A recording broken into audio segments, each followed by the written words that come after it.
Thunder in the clouds, thunder in the clouds, thunder in the clouds, thunder in the clouds, thunder in the clouds, lightning in the sky. Friday night class, let the whole earth know who rides. Sons of thunder in the building, truth in the air. All praise the eye. Sons of thunder, let the whole room shake.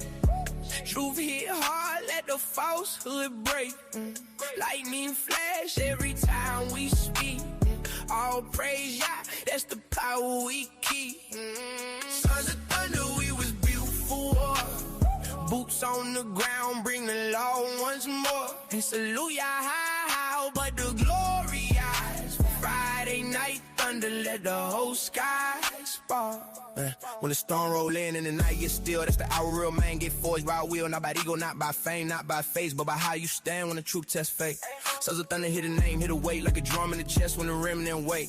Not a weak sound, not a soft parade, it's that iron and fire when the line get made. Friday night class, let the whole block hear. Truth so strong, make the demons fear. Every lie gets stripped when the scriptures land, and the proud get checked when the words start slaying. We ain't built from trends, we ain't built from views. We was building correction, pain and truth. Street corners, cold nights, boots in prayer, thunder in the mouth, judgment in the air. Let the whole room shake. Truth hit hard, let the falsehood break. Lightning flash every time we speak. All praise Yah, that's the power we keep. Sons of thunder, we was built for war. Boots on the ground, bring the law once more. Salute Yah how, but the glory eyes. Friday night thunder, let the whole sky spark. This for the brothers that stood in the rain, still held the line when the world went strange, still cracked the book when the flesh say cray, still to them cousin ain't run from me.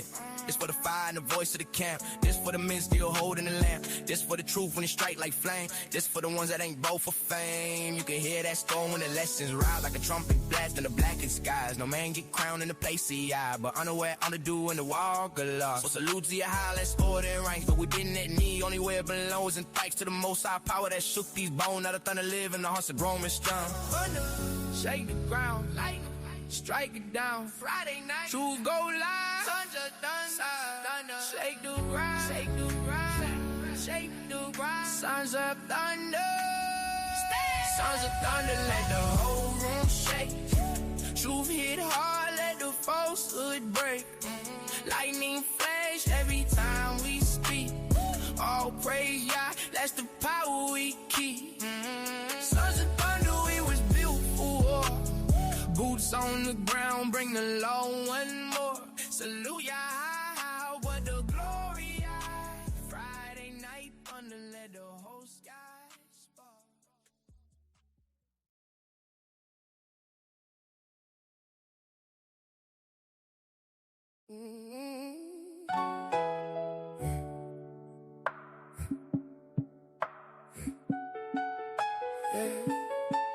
Yeah, first, let the whole room stand.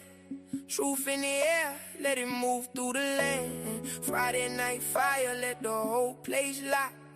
Sons of thunder, let the whole room watch. Salute the general, honor where it's due. For the labor, for the warnings, for the work so true. Salute the general, but the praise go high to the most high, only ruler of the sky. Salute the general, let the whole camp know truth don't build itself. Somebody got the whole. Salute the general, but we keep it in line. Yeah, overall, that's the law every time. I seen men speak, but their words had no root. I seen loud talk die when it had no fruit. Then you see a man stand, yeah, after years, still feeding the flock, still making things clear. That take patience, that take burden and fire. That take discipline when the flesh want higher. That takes standing tall when the pressure get thick. Still keeping the book and the doctrine strict. So this one for the work and the way you carry, for the cold nights teaching, for the truth kept married to the law, to the order, to the field. Yeah, not bending for men, not changing the call. Salute the general, honor where it's due. For the labor, for the warnings, for the work so true. Salute the general, but the praise go high to the most high only, ruler of the sky. Let the whole camp know, truth don't build itself. Somebody got the whole. But we keep it in line, yeah, overall, that's the law every time. Yeah. This is for the standard that was set in place, for the sharp correction, for the straight no chase, for the brothers built up under heavy instruction, for the men learning order instead of destruction. This is for the times when the message cut deep, when the class got still in the room, couldn't sleep, cause the truth hit hard when it come with weight, and a real leader don't always make it feel safe. Sometimes it stings, sometimes it exposes, sometimes it show what a man don't know. But that's how I ain't get forged in heat. That's how lost men learn how to stand on their feet. No throne for flesh. Yeah, get the glory. Honor the labor. Now tell that story. Salute the general. Honor where it's due. For the labor, for the warnings, for the work so true. Salute the general. But the praise go high to the most high only, ruler of the sky. Salute the general. Let the whole camp know, truth don't build itself. Somebody got the whole. Salute the general. But we keep it in line, yeah, overall, that's the law every time. Y'all first, truth next. Honor the labor, that's respect. Welcome to Pillars of Rest, where you can find special material for our sisters, by our sisters. This is a Sons of Thunder exclusive platform focused on building, encouraging, uplifting, and engaging with the daughters of Zion. Here you'll find personalized and interactive content geared towards showing what it truly means to be a pillar of rest. Interviews, scripture breakdowns, tips on motherhood, marriage, and testimonials are just the beginning of the many things to learn from and enjoy in this program.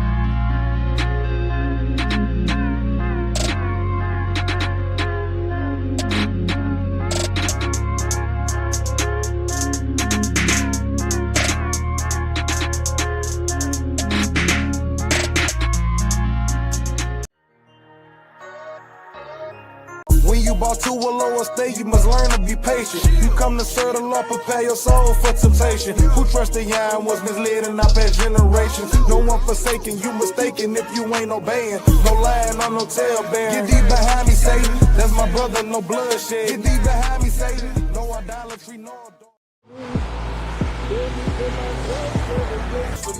I hope y'all like that. That was Supplication by Roy the Chef. It's dangerous out here. I hope you guys make it home safe.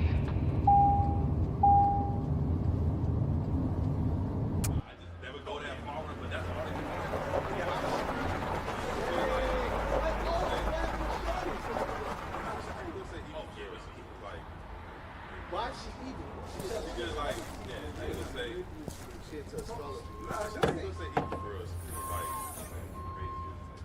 She's just crazy. Yeah, like he's saying.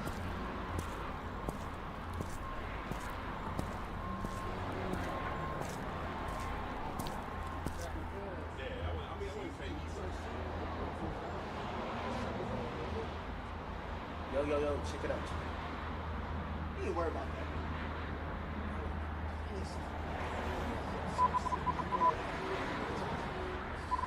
They're gonna show you at the end. So that is that a knocking out? Yo, what was that about? Don't worry about it. You wouldn't understand.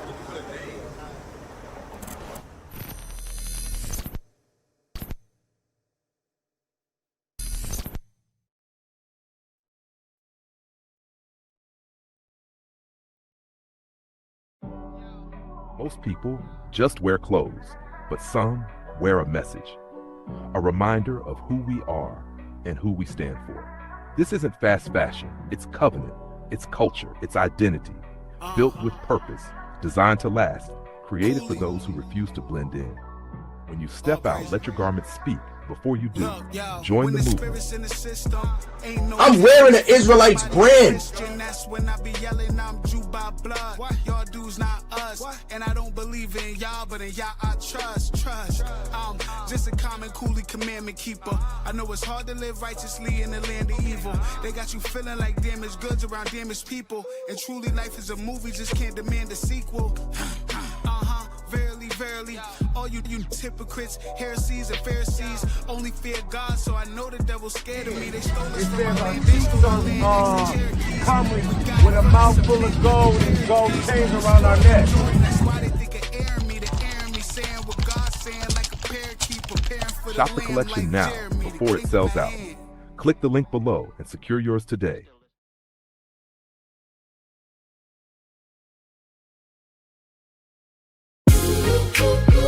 Yeah.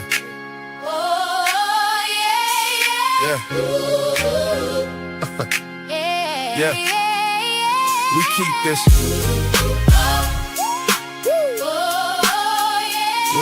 Yeah.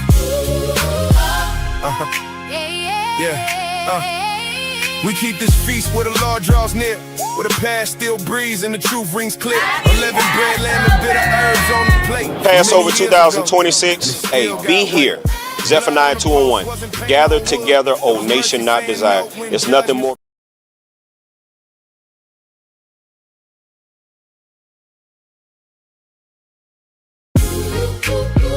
Yeah.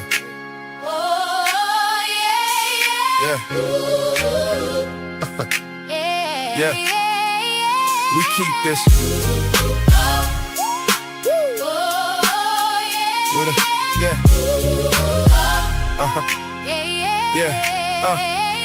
We keep this feast where the Lord draws near, where the past still breathes and the truth rings clear. 11 bread, lamb, and bitter herbs on the plate. Passover 2026. Hey, be here. Zephaniah 2:1. Gather together, O nation not desired. It's nothing more beautiful than to gather with your brothers, sisters. We all got the same mind, same heart. We're going to love on each other. We're going to get some good word. Then we're going to get some good food. Hey, be here next year, 2027. Shalom. Self, will still hate truth, will still fear man more than fear what's true. And Christ in the meaning, he the King of Kings, the unblemished lamb, the true offering. So we keep this feast with a humble mind, asking y'all purge what was left behind. We keepin' Passover with the blood in view, sons of thunder, trying to be made new. pillars of rest, holding peace in place, and mercy still moving through the house by grace. We have to take the royalhood back. That's why we're here. A new nation starts with the transformation of the people. And the transformation of the people starts with you. We can't forget the reason why we fell, but the Lord will still break what our own will build, still bring all men low to their face. You gotta stop sinning. The brother told you earlier, if you came in here, the same sins that you had last year, okay? You're not getting no ground. Okay? You gotta repent. Alright? Move on and say, get ready for the next battle. Satan ain't gonna leave you alone. The trial is wrong. Alright? For those that keep the commandments of God. sons of thunder, Trying to be made new, pillars of rest, holding peace in place, and mercy still moving. through the house by grace. Brotherhood is more. These are the instructions from a father to a son in Sarat. So he loved us enough not to keep it a secret for him and his boys. He taught it to us all. That's love. That's what we gotta do. We gotta stop this whole, I love Israel, but Israel is my camp. My love is reserved. My love ain't reserved for just SOT. I don't care what camp you're in. You an Israelite, what's up? You hungry? And when we rise from the table, let it live in the walk, in the way that we build, in the way that we talk. Cause the feast ain't full if it ain't in a song. You gotta live in the soul when the days move on. We keepin' Passover. We we sit here together to reenact this Last Supper that we about to do. That's what y'all excited for, Con. We about to reenact the Last Supper and give our reverence to Yahweh Shah. We're not doing the Last. Y'all think we're doing the Last Supper because we keep the commandments perfect? And we actually follow the law the way the Israelites was doing it in the BC days? That was the thing? No. We do these things to the best of our ability. Earnest. With all our whole soul, our whole heart, and our whole mind. That is the best of your ability.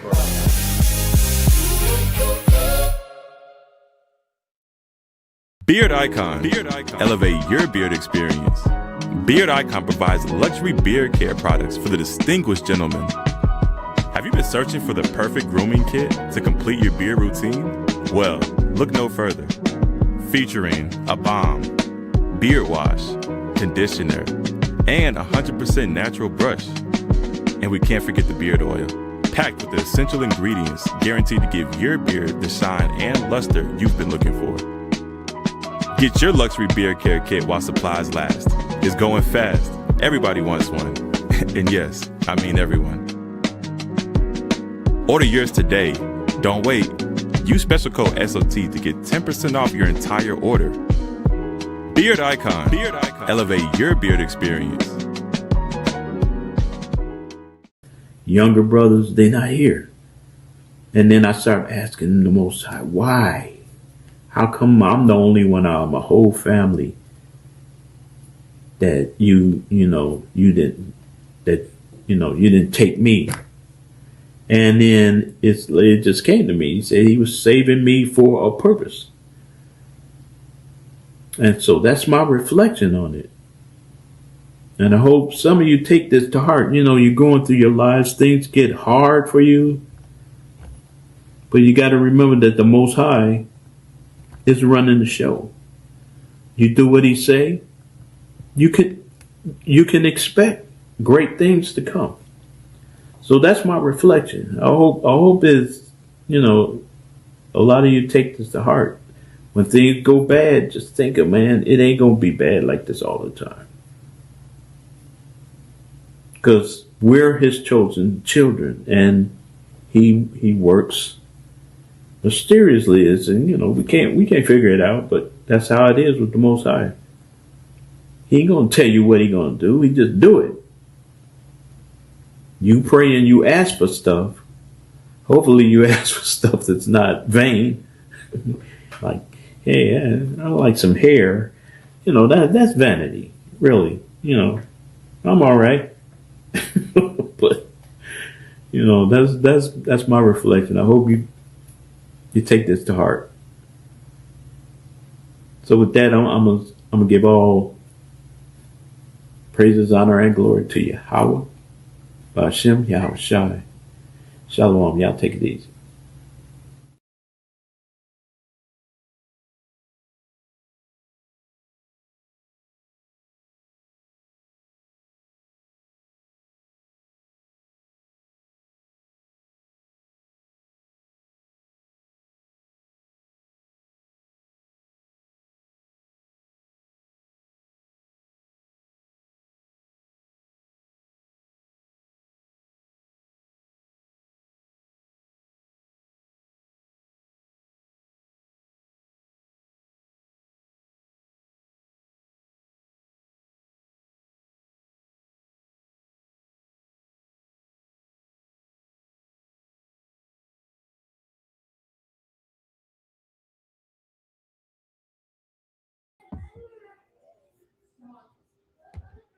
Shalom, shalom.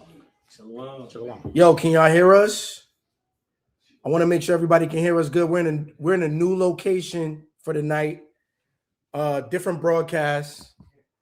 Okay. So things are going to be a little bit different. We got a treat for you tonight. Some very educational material. I'm going to let him introduce himself when we bring him up. But tonight's lesson is called Exactly How to Deal with the Police. We teach you practical things on our classes, and usually I'm alone on the Sabbath class, but tonight we got an event going on, and I got some of my captains with me. And what we're going to do is we're going to bring you an expert in the field, number one, as a gift to you. And why am I doing this? Well, this person is family to me. And sometimes I have to think about all the different ways that I'm blessed. And I'm blessed to have professional officers in my family that give me heartfelt advice that saves my life and provide guidance and leadership that some of us may not have.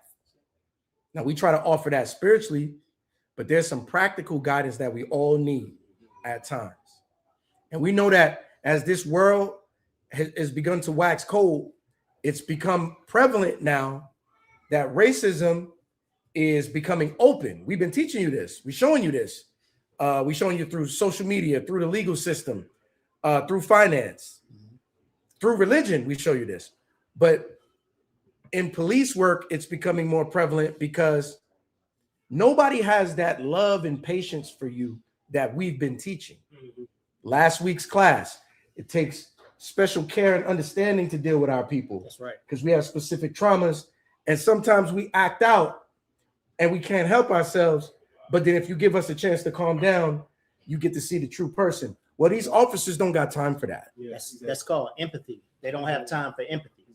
And what you might feel is you watching things on social media, you're watching things on television, and when you have an encounter with an officer, you might feel you can say and act a certain way because of your First, Fourth, Eighth, 14th Amendment. But what we're telling you is, from a place of love, there's a right way to act. Right. If you want to live.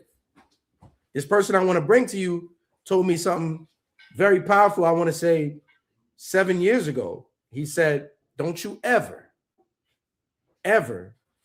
try to pull rank with an officer in the field. You do not hold court in the street. He said, Joe, I'm going to talk to you like I talk to my son. This is family to me. He's like a big brother. He's like an uncle and a father. He says, Joe, I'm going to tell you this. Never hold court in the street. You got to go home. You can fight it later. And then as time passed on, how many of our brothers never learned or were taught that lesson? Right. And through no fault of their own, because of dignity, human dignity, they mishandle a traffic stop and they die. And then we watch juries acquit people because they do not empathize with our side of the fence. You've been watching that all year. Yes. Okay. Yes. There's so many special, important lessons that pertain specifically to our people. And that's the best we can do as your brothers, is bring you valuable information to serve you. Okay.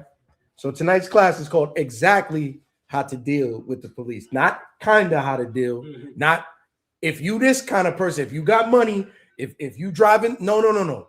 Exactly how to deal with the police if you are our people. All right. The advice you're going to get tonight is going to help you. It might save your children's life. See, our young people are the most daring, because I was talking to this gentleman earlier. I'm gonna introduce him to you. I'm trying to keep it little mystique. Right. But I was talking to him earlier, and I said, y'all generation, the one before you, was in the fight of racism where it was bad.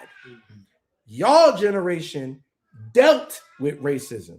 And I told him, my generation, we had the after effects, but we wasn't feeling it like that. Right. So we got proud and we started to get a little simple. And we think it's a game when it's not. Right. But this next generation, learning from us, are not prepared for what's coming and how this president and how things are moving. And as you see societal shift, the societal change, they're not prepared for it. And they shouldn't have to be. Right. But the reality is there. Okay. You see what happened with our brother Nolan, went on that boat trip, never came back. That's right. And now everybody's throwing it like they're saying it in a spiteful way. You should have known better than to let your son get on a boat with a bunch of white people and go and park. Wait a minute. What you mean he should have known better? Exactly. Our generation didn't teach him that. Right. Our generation told him everybody's an individual. It's all good. Right. No, man. It's getting bad again. And we got to start looking out for each other. And as you see, they repealed the Voting Right Act. Those people that were back there complaining about the integration of schools are still alive. Exactly. And they still calling certain shots. Yes. So we got to start paying attention again. But the byproduct of that is that the police force is going to become empowered to deal harshly with you. Okay? Yes. There's no more cancel culture. That's over. With this presidency, cancel culture is over. Right. And a lot of those people that was down in DC on July 4th with the masks on, that's a lot of the officers you might encounter. Absolutely. You open your mouth the wrong way, you get proud, or you act in an unprofessional manner, you might not make it home. So I brought an expert to you who helped me, and I want to gift him to all of y'all with all of his wisdom to help y'all. We're going to watch certain police encounters tonight. Y'all will be able to ask questions in the chat. All right. We're going to watch certain police encounters tonight. He's going to walk us through it on what you're supposed to do. I'm going to ask certain questions and I'll take your questions. And yeah, that's right. This is going to be good. This is a treat. All right. Everybody's excited. This is going to be good. Okay. Let's help and love each other. That's right. All right. Everybody's excited for this. You should be, because there's a lot of garbage out there. You need some real education. Okay. So without further ado, I'm going to bring him on. I'm going to let him introduce himself. Dad? Yes, sir. Let me make sure I can see you. You got the floor. Can you introduce yourself to the audience? 120 people right now. It's going to be more later. Tell them who you are and all your experience. All right. Good evening, everybody. And thanks for having me on with you guys tonight, cuz. My name is Thaddeus Caldwell, guys, and I've been in law enforcement for 32 years. I've worked in the correctional system as well as on the street. So I have a vast experience. Joe refers to me as an expert. I don't know that I would consider myself as an expert at anything, but I know a little bit about a lot of things when it comes to law enforcement because I've been doing it for 32 years. And I'm more than willing to share anything that I know about law enforcement with you guys to help keep you and your family safe. Y'all see that? Now, I want to say about 7 years ago, he had a private conversation with Priest Zabat.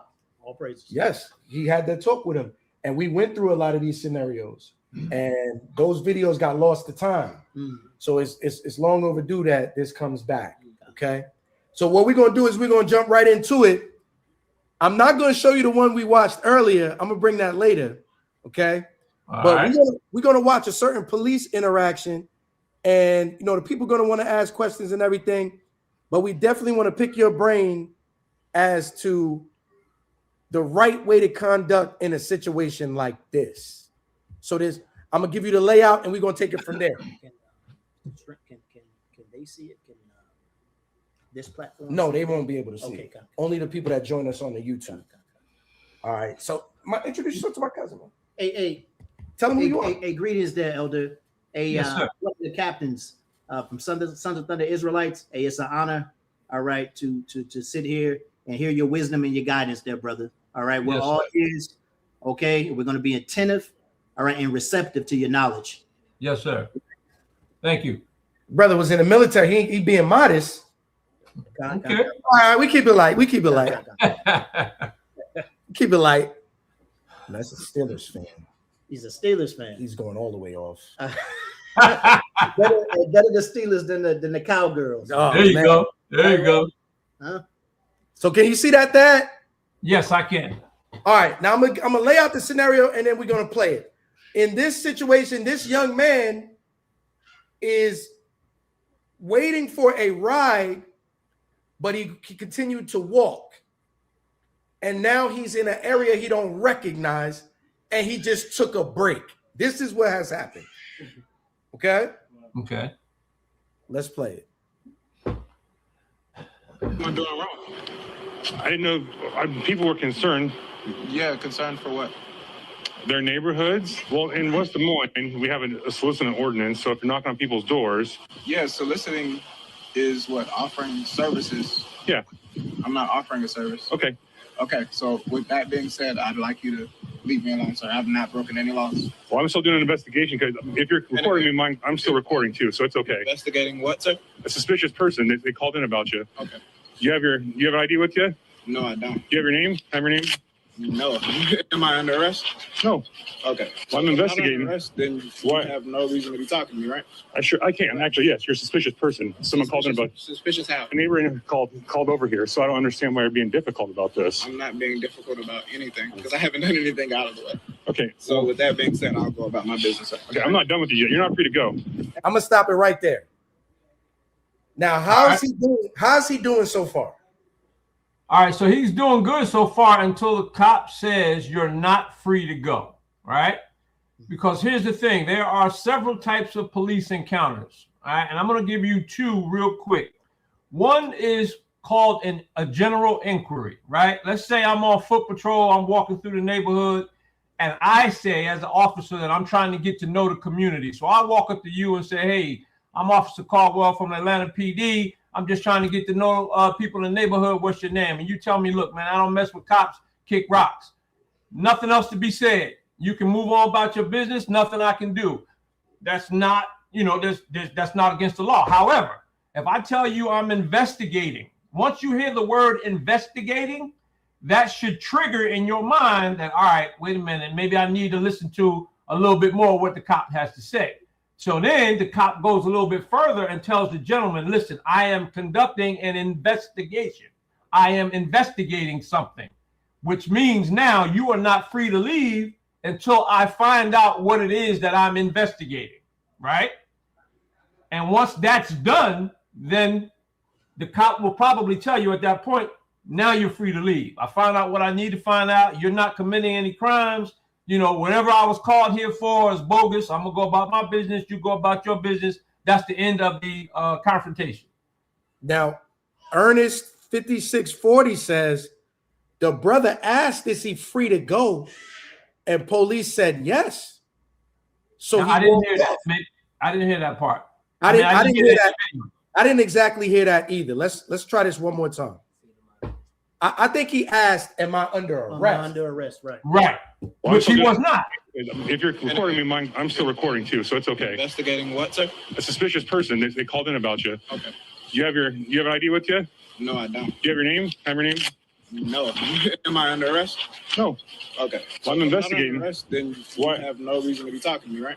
I can. Actually, yes, you're a suspicious person. Someone called in about. Suspicious how? A neighbor called over here, so I don't understand why you're being difficult about this. I'm not being difficult about anything because I haven't done anything out of the way. Okay. So with that being said, I'll go about my business. Okay, I'm not done with you yet. You're not free to. Now, so he didn't see. There you go. Now you jump into conclude. You already messing up. Calm down.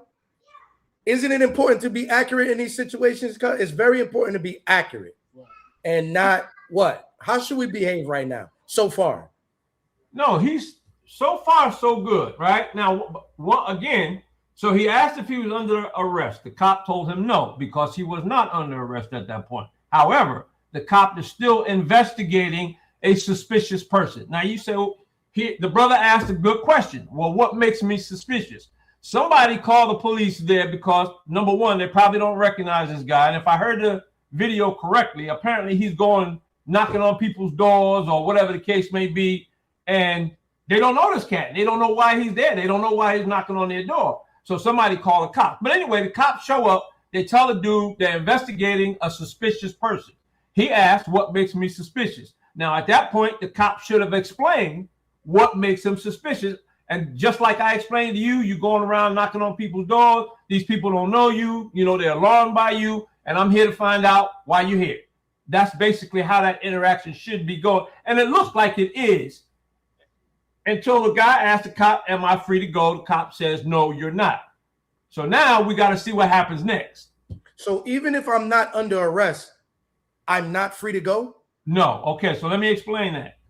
So what that means is, as a police officer, I have the authority to investigate situations, right?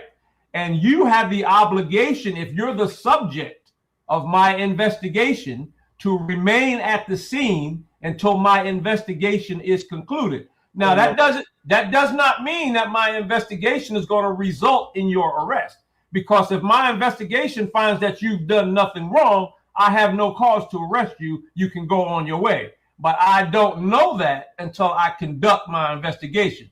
So until then, you are obligated to remain there until my investigation is concluded. See, I see the brother Asha Allah in the chat says being detained. Okay, and that's the first thing that came to mind there, brother Thaddeus. Okay, there's a difference between being detained, right, and being under arrest. Am I right or wrong? That is correct. Okay, so and our people need to understand this. Our people need to understand this. See, the thing is, brother Thaddeus, I don't have to tell you this. All right, you're very experienced. But what our people need to understand, okay, is that the first scripture that comes to mind is Ecclesiastes chapter 7 and verse number 7. All right, surely oppression maketh the wise man mad, right? Okay, just that first part. All right, the scripture says, surely oppression makes a wise man mad. Okay, so the thing is our people have endured a lot, all right, over the years. A lot of the things like the general was just bringing out, okay, we personally haven't witnessed in our generation, right? But, okay, we've read about it, okay? We've been taught about it, and we see the atrocities that are happening to our people today. So like you mentioned earlier, a lot of us don't deal with the police, right? Because of the trauma of the past, all right? But what we're not being taught is these key words that Brother Thaddeus is speaking about.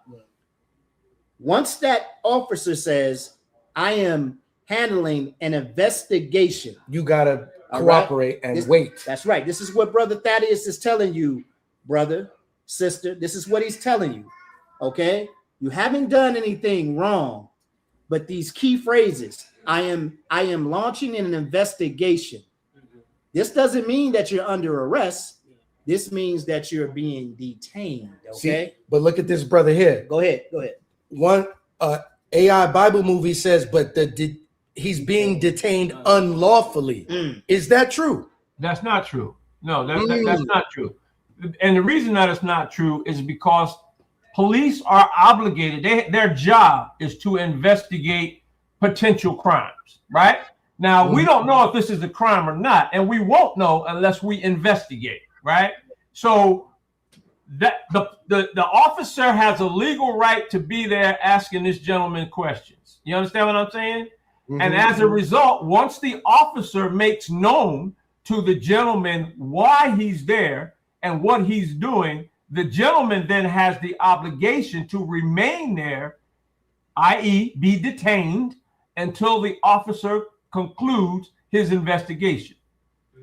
So the detention is not illegal. It is in fact legal. All right. The same person said, but suspicion is not a crime though. He's not being arrested. Salakia. That's why we need this. Salakia. So this is because I see the chat blowing up, right? Listen, family. Hey, the brother. Let them do that. So he can correct them. Right. He's coming on to educate us, right? This is what we got to understand, right? The police were called.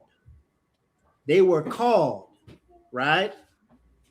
All right. They were called because a suspicious person came to somebody's address or what have you. He's sitting on like they got like some brickwork in front of their home, and he's sitting on it. Right. The police were called. Okay. So the police come to the scene and they have a job to do. Okay. And Brother Thaddeus, I'm pretty sure he's going to go ahead and expound. All right. This is where the investigation comes into place. No, the brother hasn't done anything wrong. Okay. As far as we're concerned, but they have a job to do. You're not under arrest, brother. You haven't done anything wrong, right? But allow the police officer to conduct his investigation. All right, but look. All right, I'm a yield. I thought we was gonna move through this quick, and we're not because look at all the comments. I'm listening. This person says no. There must be a reasonable and articulable suspicion of a crime that has been or is about to be committed. So he's saying that he cannot detain unless the officer does that. Is that true? No, that's not true. Listen, listen. The police, just like the brother said, the police, they didn't just show up, or they didn't just see this brother sitting on a wall and decide to approach him. Right? They were called because this gentleman was apparently knocking on people's doors and alarming folks. So the police were called there to find out what his business is, what he's doing there. Right? So how are they going to find that out without talking to him? They got to. So someone said, well, what is the difference between being arrested and being detained then? That's a good question. That's a good question. And okay, so here it is. I can detain you for 2 minutes to talk to you to try and ascertain your identity, right? If I place you under arrest, I'm going to handcuff you, put you in a patrol car, take you down to the station, and book you. That is an arrest. A detention can be a 2-minute conversation. It's just that you can't leave within that 2 minutes. After the 2 minutes, I find out what I need to find out. You're on your way. You arrested, you're not on your way. You're on your way to jail. That's the difference. Is there a difference? Wait, does it have to be 2 minutes long? I'm sorry, I couldn't hear you. Does it have to be 2 minutes long, or can it be longer? Oh yeah, absolutely. I was just using that as an example. Okay, yes, sir. But it could be less or it could be more. Yeah. Good questions, everybody. We're gonna play a little bit more. Good questions. You want to say something? Yeah, just one more question. Go ahead. So, is there a time of being detained that is just like it's impractical?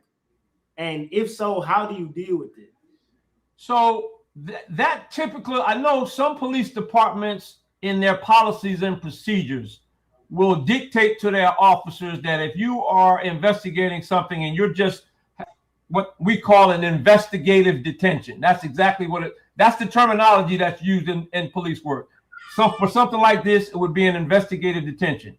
A lot of police departments give you a time, and they can vary, but the litmus test is what would be reasonable under the circumstances.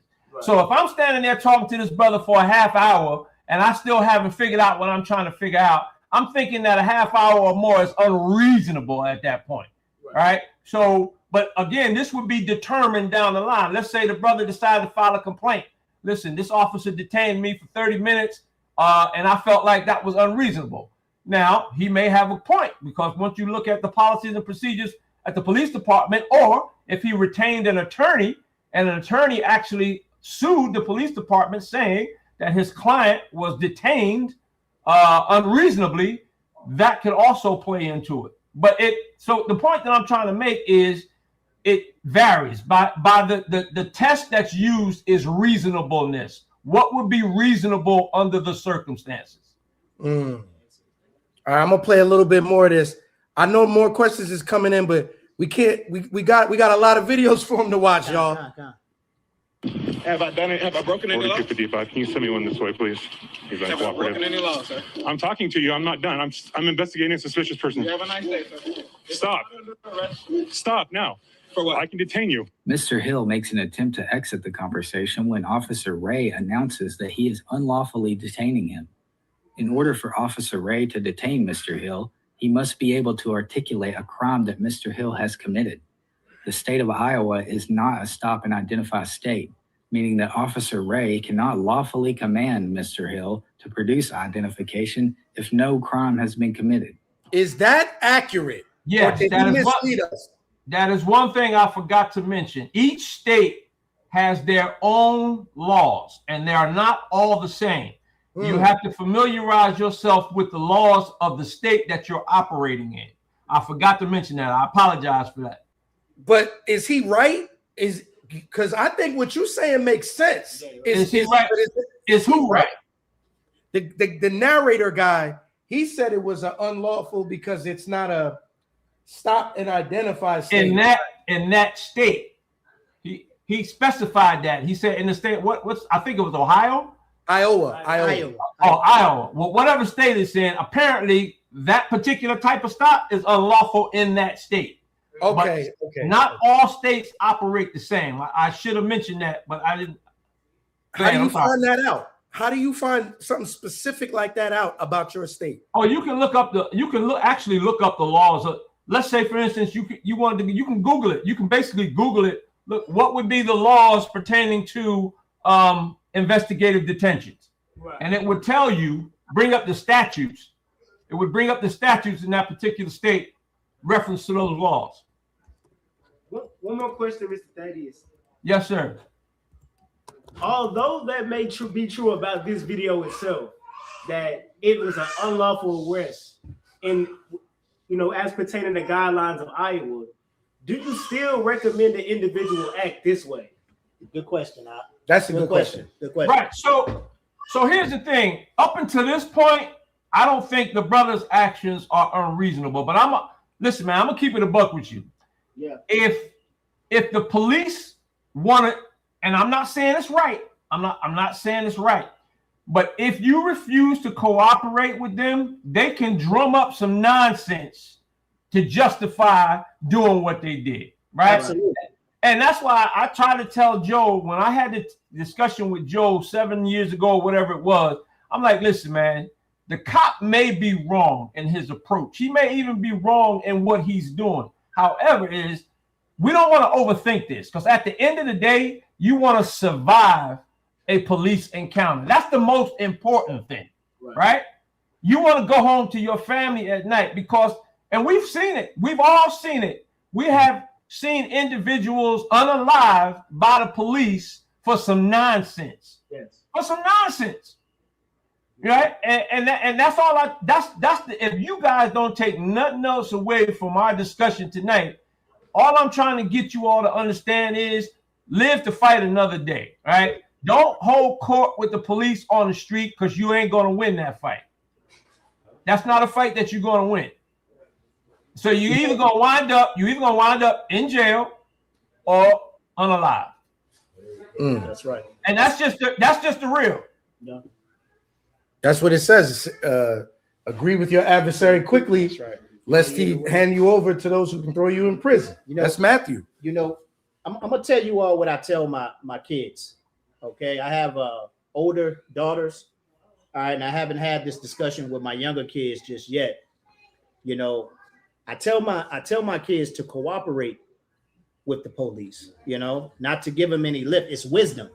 Right. And this is not a knock to Brother Thaddeus. This is not a knock to Brother Thaddeus, and it's not a knock, to everybody in law enforcement. This is the way I look at it, though, Brother Thaddeus. I'm gonna be honest with you, right?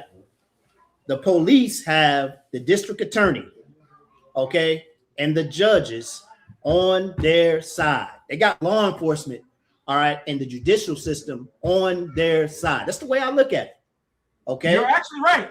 When we go to court, and we try to fight these things, a lot of injustices take place.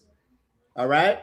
So I tell my daughters, you know what I mean? And I'm going to tell my son, when he's old enough to understand, you cooperate with the police. Okay. If they tell you, hey, look, I need your license and registration. There's nothing wrong with asking a officer, why did you pull me over? Okay. If they tell you what's going on and you disagree, you remain silent. Okay. There's nothing to talk about further beyond that point. All right. Because just like you just said, the goal is make it home. That's right. That's right. I'm holding a scripture for the general. When he's ready for me to bring it out, I'm going to bring it out. And this is the reason why I teach my children that.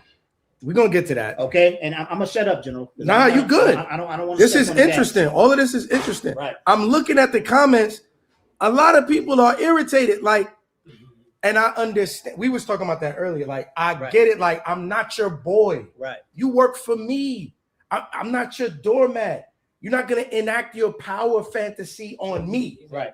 But what we're learning is you're at such a disadvantage. Humility might be the best policy. Right. It just you're in a situation where you don't have the power. This brother said your pride isn't worth losing your family. That's right. That's Solomon. Solomon told you that. Don't be over righteous much. Why should you die before your time? Before your time. Let's see.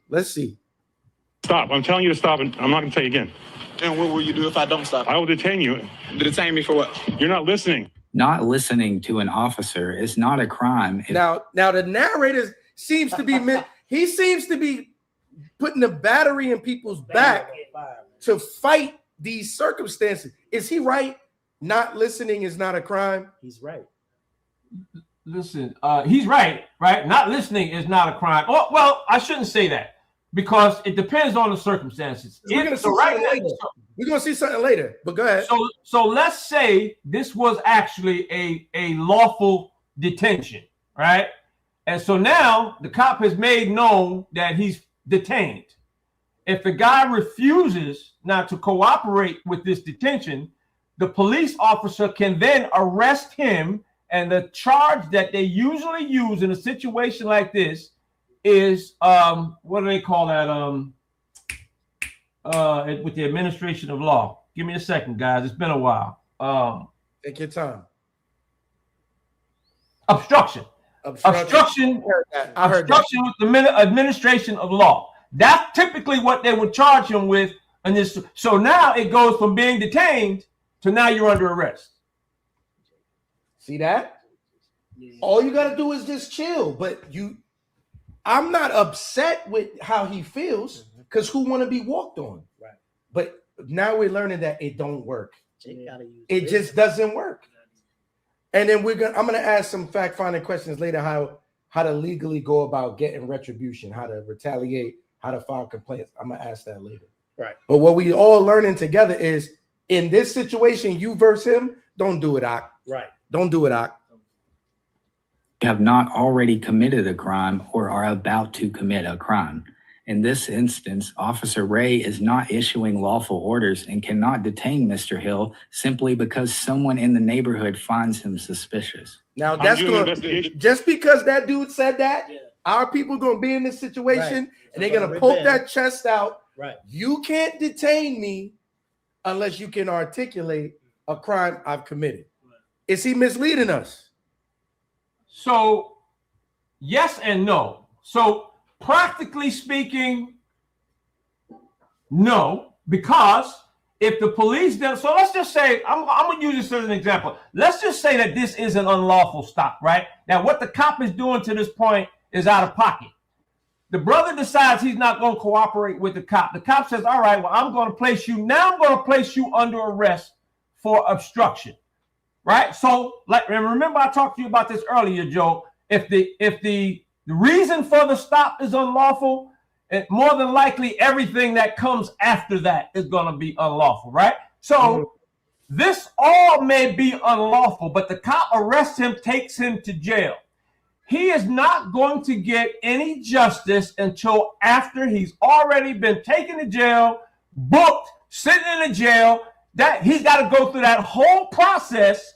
Then he may get justice. He may or he may not, right? But in the meantime, he got to suffer through all that. Whereas if he just decided to say, all right, officer, here's my ID. This is what I'm doing here.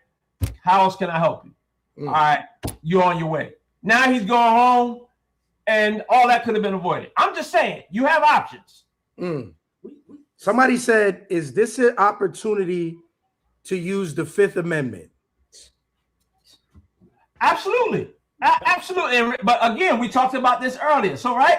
So if, let's say I invoke the Fifth Amendment, which you absolutely have the right to do. All right? You absolutely, even if you get pulled over for a traffic stop, you know, sometimes the cop, once you give them your license and registration, they want to start asking you questions. And you say, sir, respectfully, I invoke my Fifth Amendment right to remain silent. You absolutely have the right to do that, right?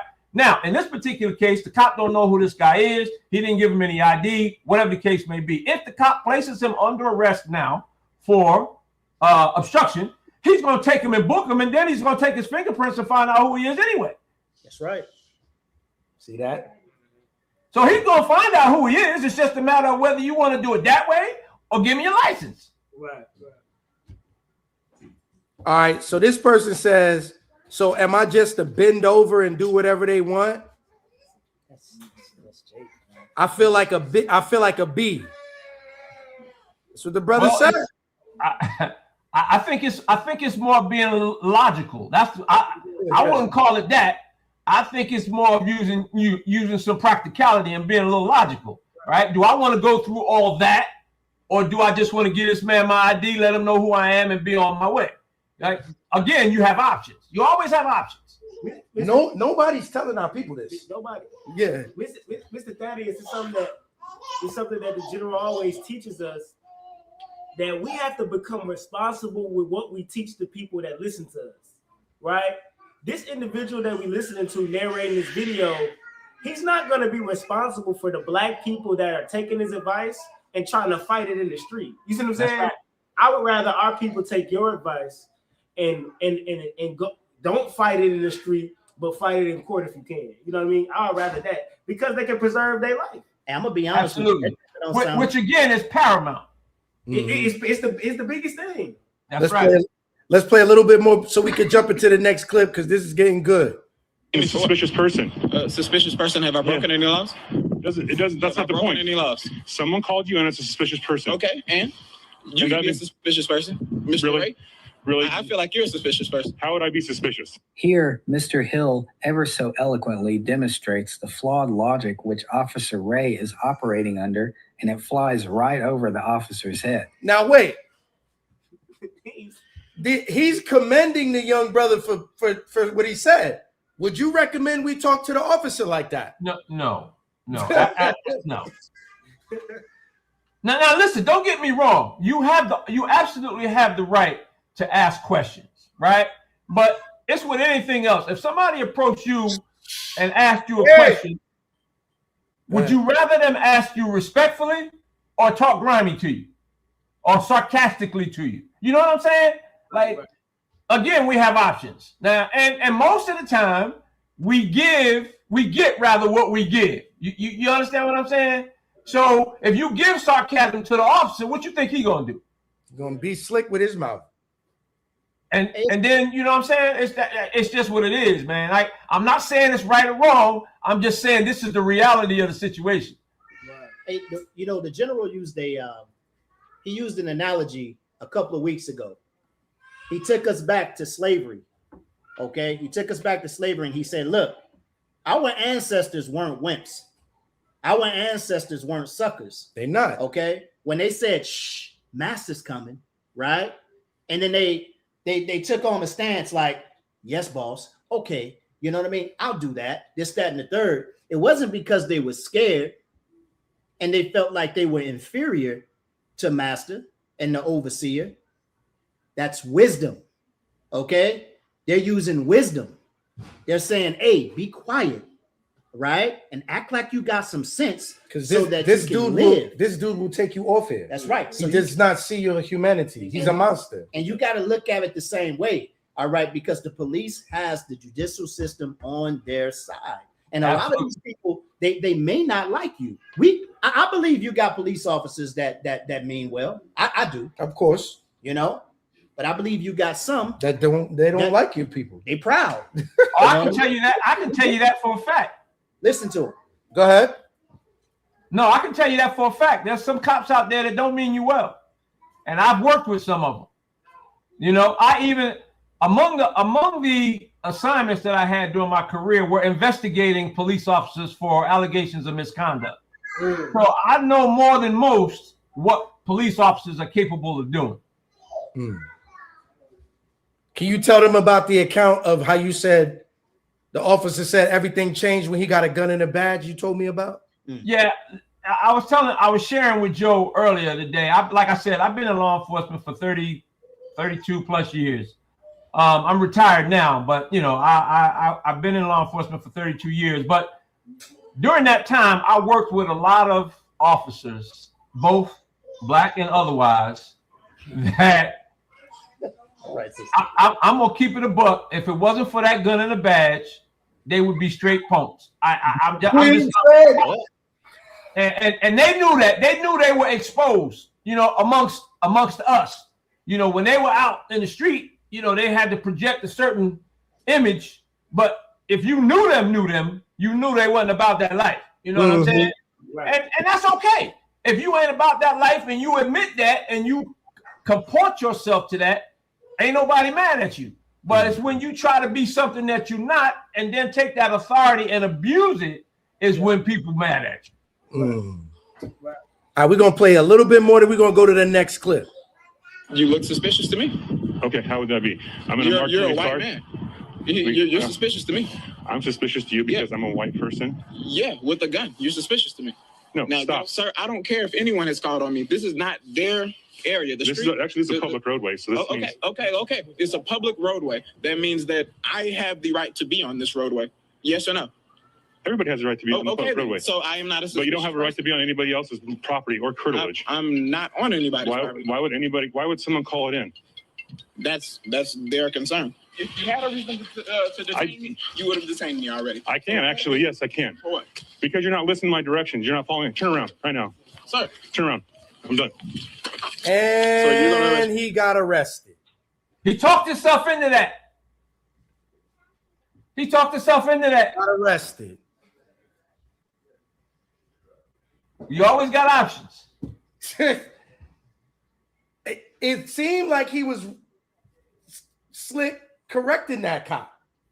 It seemed like he was handling him, but at the end of the day, he got arrested, man. Now think about what I said. Think about what I said. Now let's say all of this up to the point where he got arrested was bogus. Let's say that it was all unlawful. Guess where he's still going? To jail. He could have been going home. He go to jail. Now, like I said, down the line, he may get justice. He may or he may not. But then he's going to have to hire an attorney. You understand what I'm saying? To fight the case, to fight the charge. So it's all about what at the end of the day? Going home.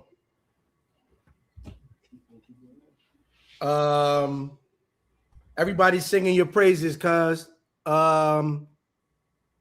the assumption is that the complaint is valid, but the cop wasn't there to investigate that. I don't know. Yes, he was, sir. If you watch that video, somebody said he's arrested for obstruction. Is that why he was arrested? Probably. I'm pretty sure that's what the charge is going to be. And that's hey, remember when the cop said, now you're under arrest because you wouldn't listen to me. Yeah. That's another way of saying you're obstructing my investigation. So that's exactly what he's going to wind up getting charged with. So this body cam footage in court, the young man is not going to get off, or you think the judge is going to throw it out? He's probably still going to have to retain an attorney. Okay. I mean, he doesn't have to. He can represent himself. I wouldn't recommend that because like you all said, the prosecutor, the police, they all down together. So you need an independent body there to represent you and speak on your behalf. And that's going to cost you money? Exactly. And time. Exactly. All right. So I hope we learned something. Do not, because you can watch that video and think, yo, the brother was smooth and he was actually right. And I might try to use some of this terminology if this happens to me. But what you learn, the narrator added a lot of seasoning on that. Yes, he did. And what you learned was that's not the right way. That's right. It feels good that you're not getting punked by this officer. You know you didn't do nothing. I got rights. It feels good, but you ended up in cuffs, man. Right. You ended up in cuffs. And then our people, you miss a day of work, you fired. We got certain brothers, you can't afford to go to jail. You got kids, your wife, and you don't have the money for this. It's not worth it. That's what you just said. That's what brothers and sisters got to be thinking about. What you just said. It's not worth it. You got to think about the consequences. Yes. Okay. You may end up in jail, or you may end up with a charge. All right. You may lose your job. Okay. You may miss out on work because of a court date. Yeah. And what you're doing when you do those things, because you thought it was a good idea to talk back, right? When you could have held your peace. All right. Now you got a doggone, start budgeting, right? Because you know what I mean? You made the wrong decision. Yeah. Everything, a wise man once told me a long time ago, everything you do in life is going to affect everybody around you, whether it's positive or negative. That's true. So that decision, may end up taking food, all right, out of your kid's mouth, right? But if it's the right decision, it may end up as a reward. And you got to be thinking about. I was just telling the brother. Chance. I was just telling your brother-in-law. He done got married, man, and he got a baby boy. I said, how's brotherhood? I mean, how is fatherhood teaching? I'm sorry. How's fatherhood treating you? All right, young brother got themselves a family. And I told him, I said, look, now you realizing, all right, that it's not about you. It's not all about you no more. It's about your wife and your kids. You got to have a priorities, all right, in line. It's not hey, why you pull me over? All right, is this a lawful investigation? Like, we're not doing that. It ain't about that. It's wisdom. I gotta go home, man. I'm you. Shut up. So you're not a punk, right? Cuz it's not. It doesn't make you a sucker. You're not a sucker. You're being smart. You're not a punk. You're being smart. Okay. Somebody said rookie cop made a dumb mistake. AI Bible movie said rookie cop made a dumb mistake. A decent lawyer can get this man a check. Do you think that young man can sue or complain and get money? No, absolutely. And that's what I said. He may get justice down the line, right? So but in the meantime, until he gets that check, he's going to have to spend money because he's going to have to hire an attorney. He may have missed several days of work, whatever the case may be. At the end of the day, if this is true and he got a $5 million check, God bless him, right? God bless him. But what did he have to go through to get that? Oh, no. This is a different clip. This $5 million lawsuit, and the brother did not get $5 million. I know how this turned out. Okay. Me and you watched this earlier. It's the brother with the motorcycle that was at work. Oh, okay. But let's go through this with everybody now. 216 people on the class. That's good. Y'all watch and pay attention. Y'all can learn a lot. I'm going to give you a little background of this case, and we're going to watch this example. This brother has a car and a motorcycle. He's at work, and he's trying to get into his car. He's locked out of his car. So he peeked into his car, and now he walked back to his motorcycle. Somebody called the police and said somebody's casing cars. Okay. Let's watch this play. Calm down for a second. What do you got in your pocket there? Is that just something hanging off your backpack? What is that, a hanger? What are you doing with that? Is this your bike? It's your bike? You got ID on you? Why do you need my ID? Because somebody saw you looking at cars, so I'm here just checking to see what's going on. You got ID on you? Yeah, I do, but okay, yeah, I'm figuring that out right now. I'll take a look at your ID, though. You don't need my ID unless I did something. Okay. Unless you're taking me in for something like that. Turn around, put your hands behind your back right now. Damn! This ain't even last 30 seconds. So now look. Is he right or wrong? I don't have to show you my ID unless I committed a crime. Is he right or wrong? Okay, so again, we're going to take into consideration what state they're operating in. Now, beyond that, so the police officer, again, was called. He was called because somebody saw somebody looking into cars, right? Now, remember I talked about reasonableness? Right? A lot of police work is based on what's reasonable under a certain set of circumstances. So is it reasonable for me as a police officer who was called to a scene of somebody looking in cars to believe that perhaps they might be trying to break in cars or steal a car? Now, of course, I would have to investigate a little further to see if that's the case, which is exactly what the officer is doing in this case, right? Now, did you guys hear him ask about the hanger? Yes. Now, think about this. I'm pretty sure y'all locked your keys in your car at some point, or know somebody that locked their keys in the car and they use the hanger to jimmy the lock so that they can open the door to get the key. You may even know somebody that used a hanger to jimmy the lock to get in the car to steal it. I've done that before when I was locked out. Fact of the matter is, the police we have another term, and I'm throwing a lot at you guys. You might catch it all, you might not, but whenever police actions are looked at, right, they're looked at whether or not we did the right thing. What's being used to make that determination, again, is the reasonableness clause and under the totality of the circumstances. So when you look at everything that occurred, was the officer's actions reasonable based on the information that he had to work with? So They this cop, definitely say yes. They're going to say yes. see what I'm saying? But that I'm just adding context to how police operate, right? When cops respond, they got a lot of things that they're looking at. Is what I'm doing lawful? Is what I'm doing in accordance with my department's policies and procedure, right? All that and is what I'm doing reasonable, and is it safe?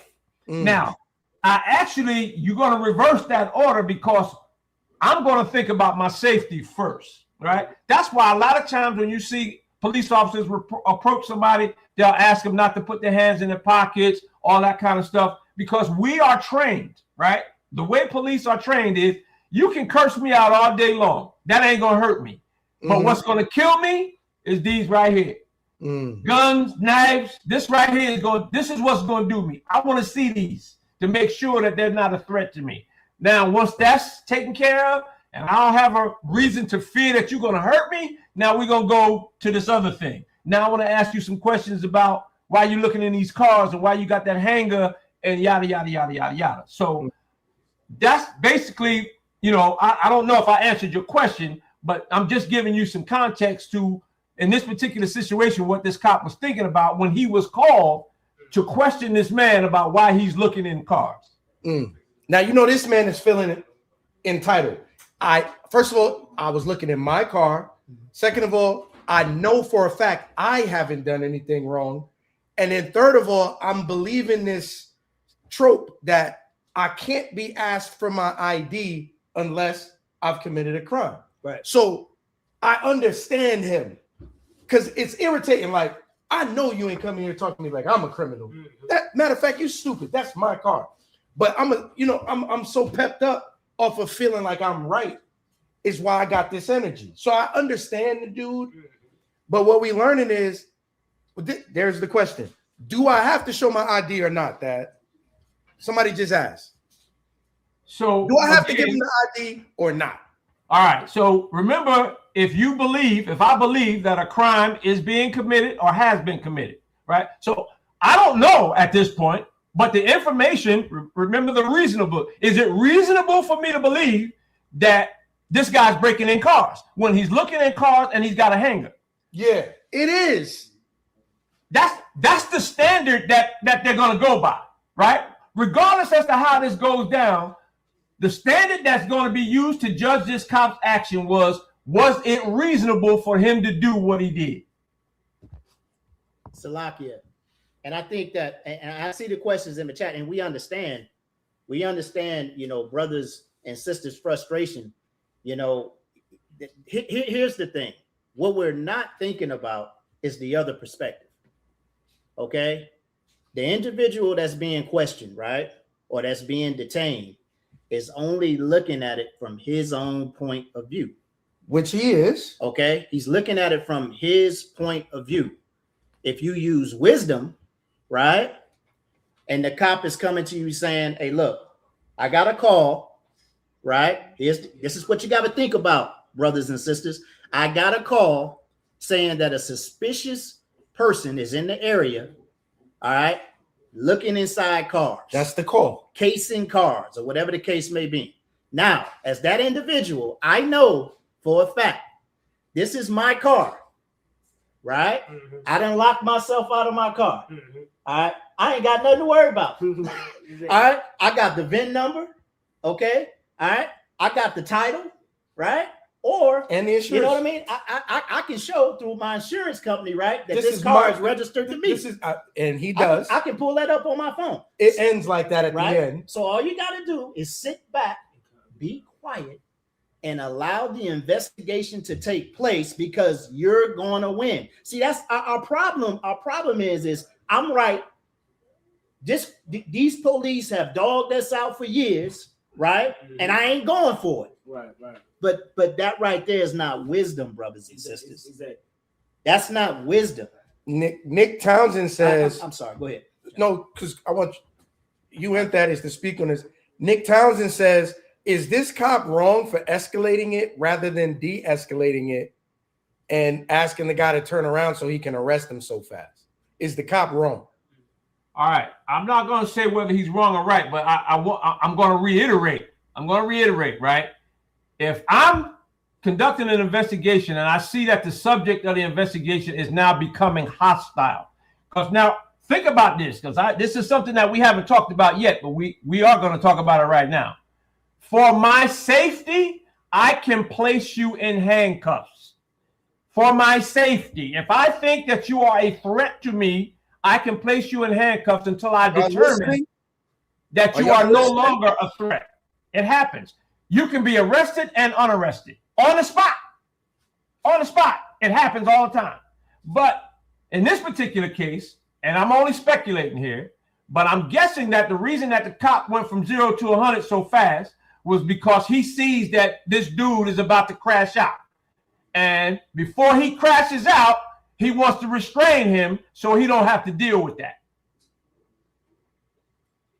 It's fair. When he describes it like that, it makes me, because I was looking at the situation like the guy that was being arrested. Right. I was looking at, yo, why are you so hyped and why are you talking to me like you so sure I did a crime? You need to calm down because you don't know what's going on. I don't care that somebody called you. Right. Get your facts straight. I had that energy. Of course you did. Because the guy's right. He owns the car and the motorcycle. But sometimes don't worry about why I got a hanger, boy. You know what I'm saying? Yeah. Sometimes it's best to be quiet. Sometimes it's best to chill out, man. So give him the ID. Yes? That's what I would do. There you go. Let's play some more. For what? Turn around and put your hands behind your back. For now. For what? Before we get started, 108, pick it up. please review the You're gonna stop it right there. Stop it right there for a minute. Because I'm giving you a lawful order. For what? Turn around and put your hands behind your back. Did I do anything? Yes. Turn around and put your hands behind your back. What did I do? Do you want to get tased? Excuse me? Turn around and put your what?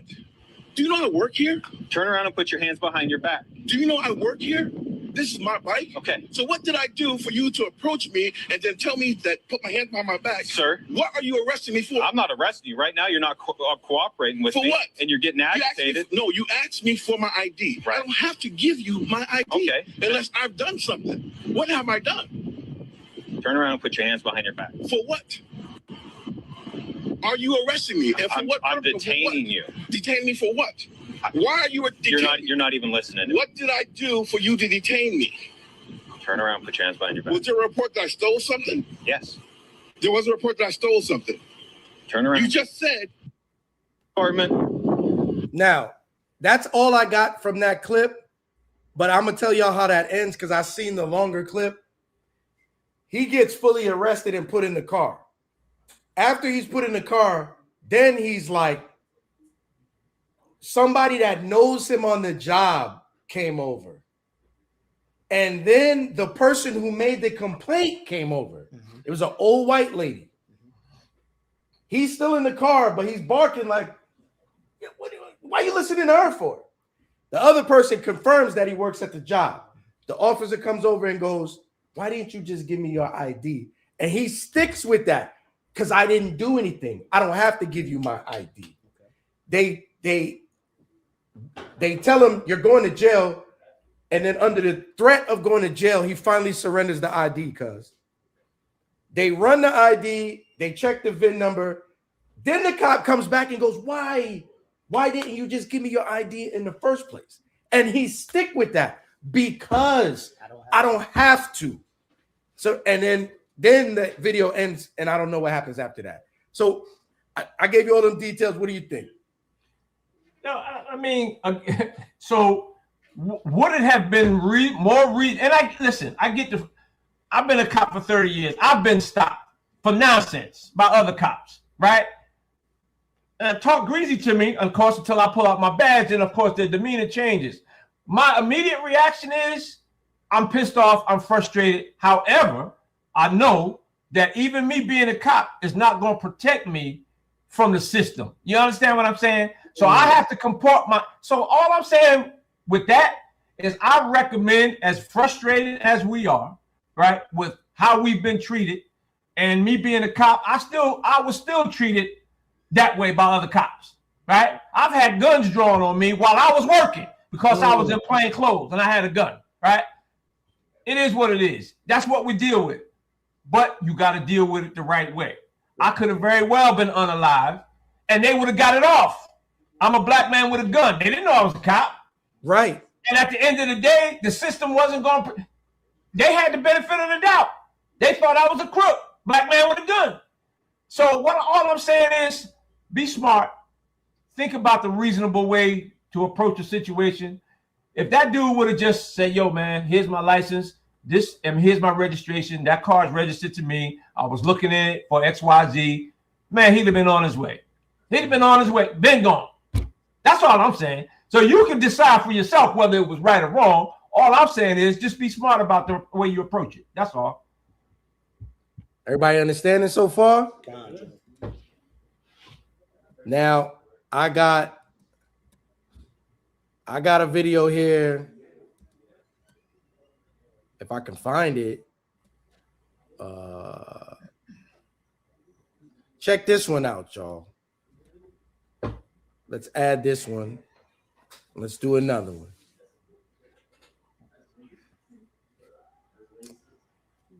Hold on. Technical difficulties. I'm not at home, y'all. Give me 1 second.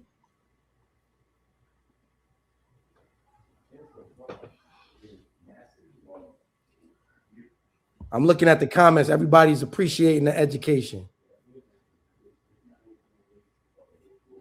The realness of the conversation. Everybody's liking that. Now check this example out, y'all. I'm going to play it now. How you doing, sir? I definitely cannot. It's for my safety, okay? What do you got going on out here? What does it look like? You want to be a smart? What's it look like? You want to be a smart? It's called reckless burning. If you want to go that route, we can go ahead and push that route. Reckless burning, when you're burning something outside of an authorized area. You want to go that route? Do you really want to go that route? Do you really want to go that route? The light is for my safety. I don't know who you are. I don't know if you're a criminal who's going to try to pull a gun out on me or a knife or anything like that. That's what the light's for, okay? That's what they're there for. That's why they're put on patrol vehicles. What's your name? Now, I'm already telling you now, the cop is being an a-hole. Calm down, man. You're having a power fantasy. Why you rambling right now? You saying all too much. You talking too much. Reckless burning. Relax. Am I out of line so far, cuz? A little bit. And remember I said you get what you get, right? So the cop walks up to him, hey man, what's going on? He talks slick to him, whatever he said, boo boo back. And remember I said you get what you get. So he talks slick to the cop just start talking slick to him. He said what it looked like, cuz. He said what it looked like. Now again, think about this, and I know you and I talked about this earlier, Joe. Anytime a police action takes place, one of the first questions that's going to be asked is, what was the nature of the reason why the cop was there in the first place? So even when I was investigating cops for doing whatever, the first question that I would ask them, well, what was your reason for interacting with that person? What was the reason for the stop? Right? Because again, like I told you, in most cases, if the stop was illegal, most of the stuff that comes behind it is probably going to be illegal as well, right? But that, again, that's not an absolute, but in most cases, that's what I found. Because you got the bright ass light, you got the extra light on. Okay, so hold on. So how about say, officer, I'm glad to answer your questions, but could you please get that light out of my face? You know how the young man is feeling? I'm at a candlelight vigil for somebody who died.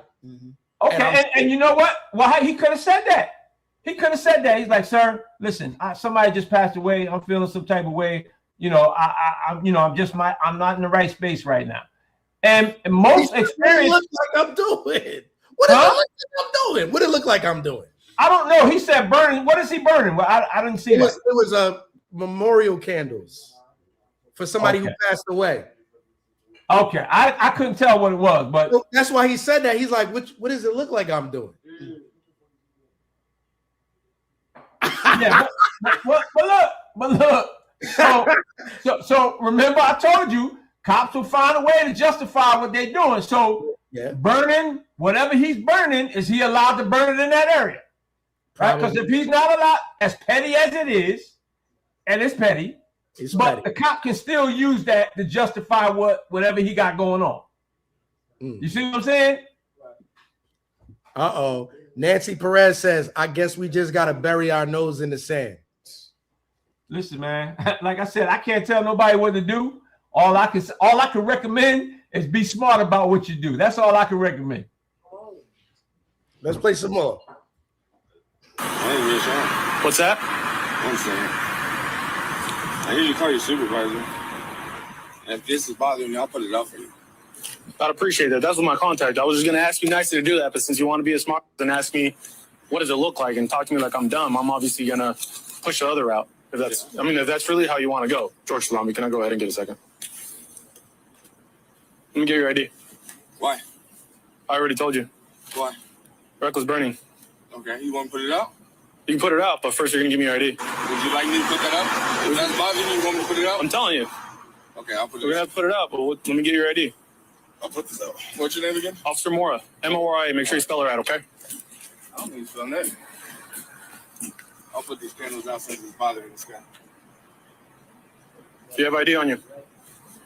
I do, but I don't need to give it to you. Okay. Is that really the route you want to take, sir? What route? I'm obstruction? Sitting on the bench. You're lighting candles. I didn't light these candles. And that's what I was asking you. And that was my question. But since you want to go right off and start talking to me like I'm dumb, asking me what it looks like. Look at the light. You can't blind me. That's what police lights are for us to see. Look, here's my question, right? What if you're I'm not saying you are, but what if you're some individual who's trying to hurt anybody, not just an officer, but anybody? But I'm not. The lights, I'm not saying you are, but I don't know that. Okay. Well, now you know. And that's what my lights are for. I still don't know that. I really don't. Okay. So you really want to be this difficult, sir? There ain't nothing about being difficult. I ain't doing nothing wrong. I'm sitting on the bench. Okay. Now, I feel him. Dad, I feel him. Dad. I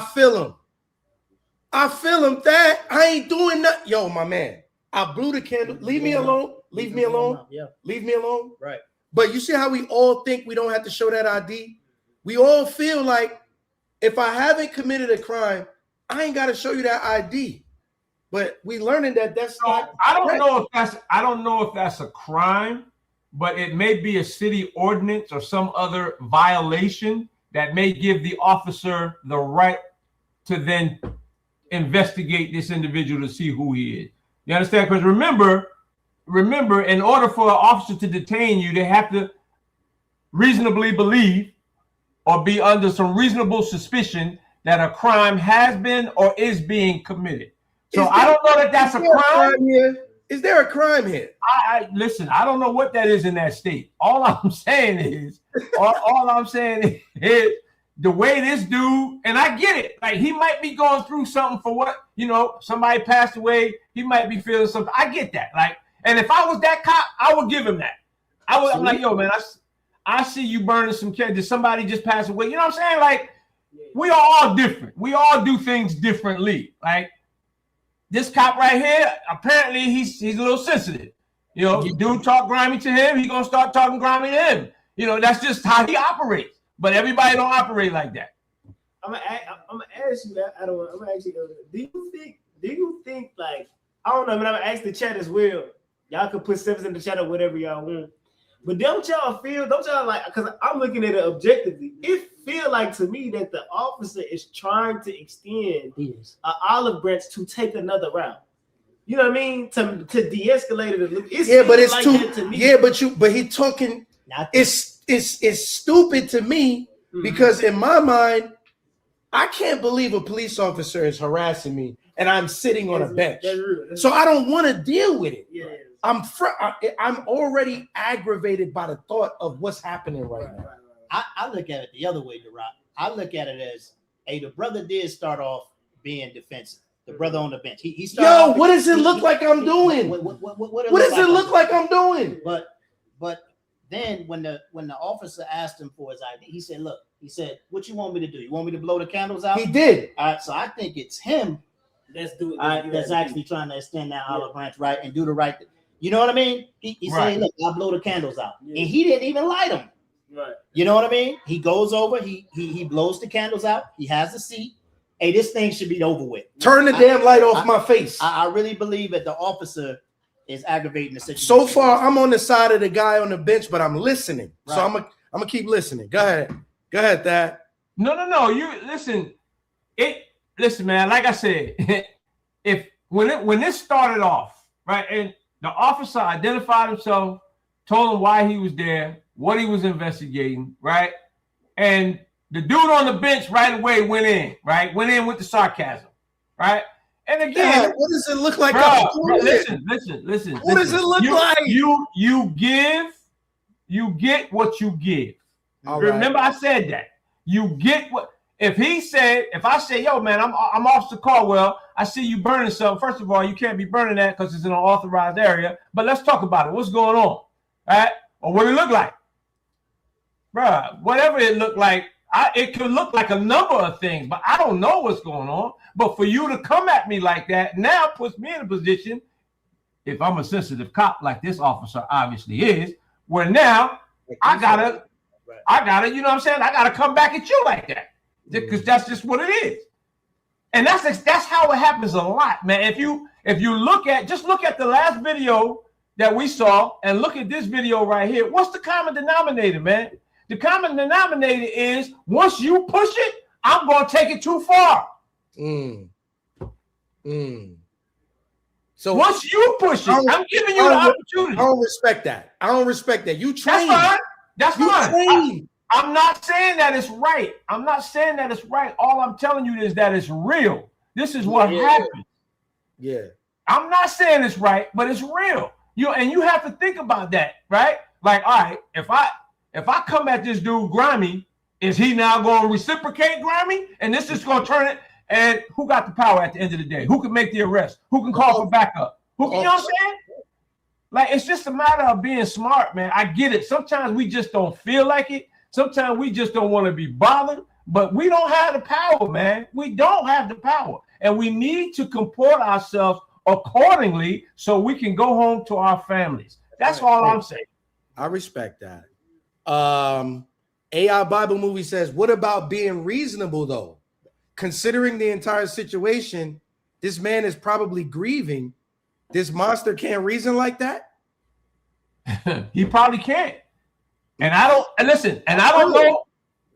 No, I'm remember we talked about we all cops, just like anybody else in society. We all ain't the same. We don't all operate the same, right? I may have empathy. I may have sympathy. I may want to, talk to this brother and actually see if there's some way that I can help him. But this cop, he ain't trying to hit because dude already started off like I'm gonna give you the slick talk, and now I don't want nothing to talk about, bro. Listen, I'm not justifying it. I'm just saying that's how it goes, right? See, I'm playing devil's advocate because I know how we think, and I know we thinking like, bro, we played the dozens in high school. We used to crack on each other like you in your feelings because I said, what does it look like I'm doing? Well, let me ask you a question. Hey, Joe, let me ask you a question. I don't know this cop. I don't even know what he looks like because I can't see him. You think he played the dozens in high school? No, he's a sucker. He looked like he is a sucker. All right. I'm saying. All right. That's what I'm saying. You got to know who you're dealing with, man. If Nick Townsend says, if I tell you I'm minding my business and I blow out the candles, why is the cop still there? So if it was me, I'd let the dude go on his way. He ain't doing nothing, right? But again, we all don't operate the same. Now, if the cop, and again, I don't know what state this is, so I'm not going to say whether it's legal for the cop to detain him or not based on this burning candle, right? But what I am going to say, if it is legal for him to detain him and ask him these questions, it is also legal for him to identify him. And he can actually arrest the dude for obstruction if he fails to do so. That's all I'm saying. I think he said that. So, and he did bring up obstruction. He said that. They hold the power. They got the power. Let's see. Turn your light off quick. I'm not turning off my light. Okay, well, I don't know what to tell you. You want to be rude? I'm going to be rude. How am I being rude? Because I told you. Light in my eye. Hey, you need to relax. No, okay? I don't need to relax. Okay, then amp yourself up then. If that's the route you want to go. Me, you can go ahead and head back to your vehicle. I'm not gonna head back to my vehicle until you're identified. Don't come over here, press and wait on me. Call your supervisor. I got somebody else coming out. Don't worry. Tell them to pull up. I'm on. You asked me to turn off the lights. No, before we go on, I want to ask a question about that. Is that 100% true? If What's I that? say get your supervisor here, they have to do that. I think that's probably more a departmental thing in terms of policies and procedures. I know when I was working, if I'm affecting an arrest, let's say, I don't. You can ask for my supervisor all you want to. They ain't coming until I place you under arrest. Wow. Now they may come later on, but you still being placed under arrest. Wow. Okay. So it could be a departmental thing. So I'm not going to speak to that. Because most people now, young people that I come across, they believe that they can say that. Go get a supervisor. And like they don't have to cooperate no more until the supervisor comes. I wouldn't advise that. Y'all heard it. Listen to what he's saying. Y'all heard what he said. Ken, they're on for my safety. I got a camera too. Perfect. Okay. By all means. Awesome. That's out. You want this lighter? That's not mine either. You want it? You can have it. It's not, I don't care about the lighter. Away this trash. That's not mine either. I'm not saying it is. Okay, well, have some condolences for somebody. Yeah, forget about that one, huh? Do you feel tougher now by talking like that? Do you feel like you're this big bad guy or this big bad by talking like I that? am a bad actually. Okay. But that ain't got nothing to do with what we talking about. Nothing. Are you causing trouble?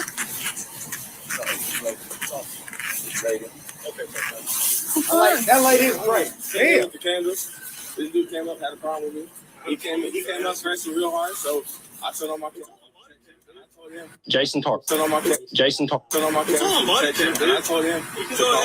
Did you know Katrina? Did you know Katrina? I know everybody. Oh, I don't know that. You know what his name is? I forget. Sorry, I guess It's fine. our contacts haven't been too bad. Yeah. I mean, there's no need for my name. I'm just sitting on the bench. Not bothering nobody. I pay my taxes. My house is right down there. But I'm not doing anything wrong. I'm just sitting on the bench. You came over here pressing me with the light. I came over here to turn on my light for my safety, okay? If we have a problem with this. I mean, I just told you I did. You came over here pressing me with the light. I'm not pressing with the light. I can't see you. Do I got sunglasses on? No, I don't think so. I mean, I hope not. So you can run your headlights, you can do all that, man. Say you want to push your light bar. Want me to go get my light bar? That's for our safety. There's no reason to hassle over You got that. your light bar on? Well, I turned it off because I didn't want to blind you guys. But, Well, thank you. That's common sense. well, I could see you wanting to pay your respects to Katrina. That's pretty awful. I mean, yeah. So, I mean, y'all can go about your way. I'm not doing anything wrong. Well, This is my lighter. You want the lighter? Take the lighter. If you feel like those candles are bothering you, take the candles. weren't they lit? The only thing in mind, because you made me put them out. I simply asked him, what do you No. what's this? I'm not gonna argue with you. What does it look like? I'm not going to argue with you. Yes, I'm not, you know. Hey, yo, this nigga's soft, man. Sorry. Excuse me. But come on, man. Even the female cop is cool, man. Right. And he hurt over that. What does it look like? The dude is petty. The other cop is obviously petty. Like he the chick is trying to handle the situation and he chiming in with the rah-rah. Like so you already know what he working with. Yeah. I think this is the first officer that, like, damn, man, like, I might not do so well in this situation because you're being a real hoe. Right. Excuse my language. But I think this is a testament to it don't matter how practical the situation that you're in is. You know, it may be common sense, especially when an officer come up and they'll be able to deduce it. Mhm. It's some individuals that's difficult. That's right. I'm talking like this, but I'm gonna tell y'all I ain't gonna do that. If it was me there, I would be mad, but I'm not gonna do that. Right. I've been pulled over before. When I get pulled over, especially out here by the state troopers, I'll stop the car and put both hands out the window. That's right. I've had an officer ask me, why did I do that? Yeah. And I told him, come on, man. Yeah. Exactly. You know, that's my thing. Officers got to tell me to relax. they gotta tell me to chill. Because I'm not gonna give you nothing. I'm not Do gonna with you today. You want to argue with me? Come to my house tomorrow. I'm not going to argue Are with you you. living on 24? Yeah. Yeah. Nobody's trying to argue with you. Well, what's the plan here? I'm going to sit right here. Like I said, if you want the candles, if you want this lighter, if you want this bag, I simply asked I mean, this is trash. You can go throw it away if you'd like to. don't have to. I'll throw it away on my way out, but I'm not going anywhere. I'm not asking you to leave. All right. Well, then there's no issue. There's nothing. I was simply asking what you were doing out here. What's it look like I'm doing out here? He said what it would again. you be doing out here? If your friend died, what would you be doing? I don't know who your friend is. I don't know about Why everybody friend? Okay, well, So I now don't know you about acting that. stupid. I'm a human being just like you. Okay. So you want to write me a ticket? Cool. I'm not writing you a ticket. Well, then get I'm out of simply here, trying bro. to I'm not dealing with you. I'm not dealing with you. You already done pissed me off. Okay.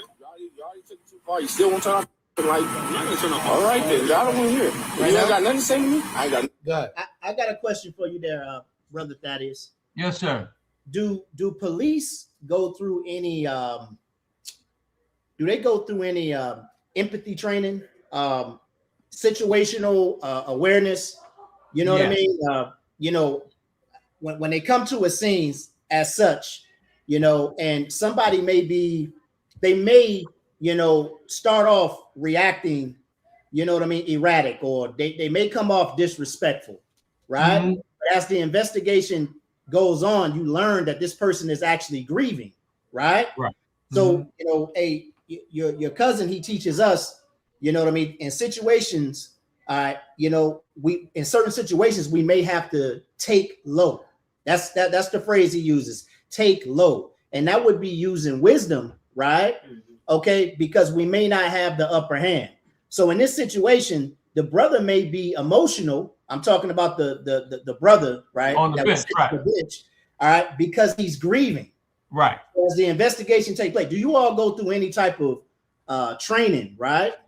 To help de-escalate a situation like that if you see certain signs? Yes, we do actually. And they present different scenarios for situations like this, whether it be mental health issues or in this particular case, brothers grieving, whatever it is. Because, you know, to answer your question, that is part of the training curriculum. It hasn't always been.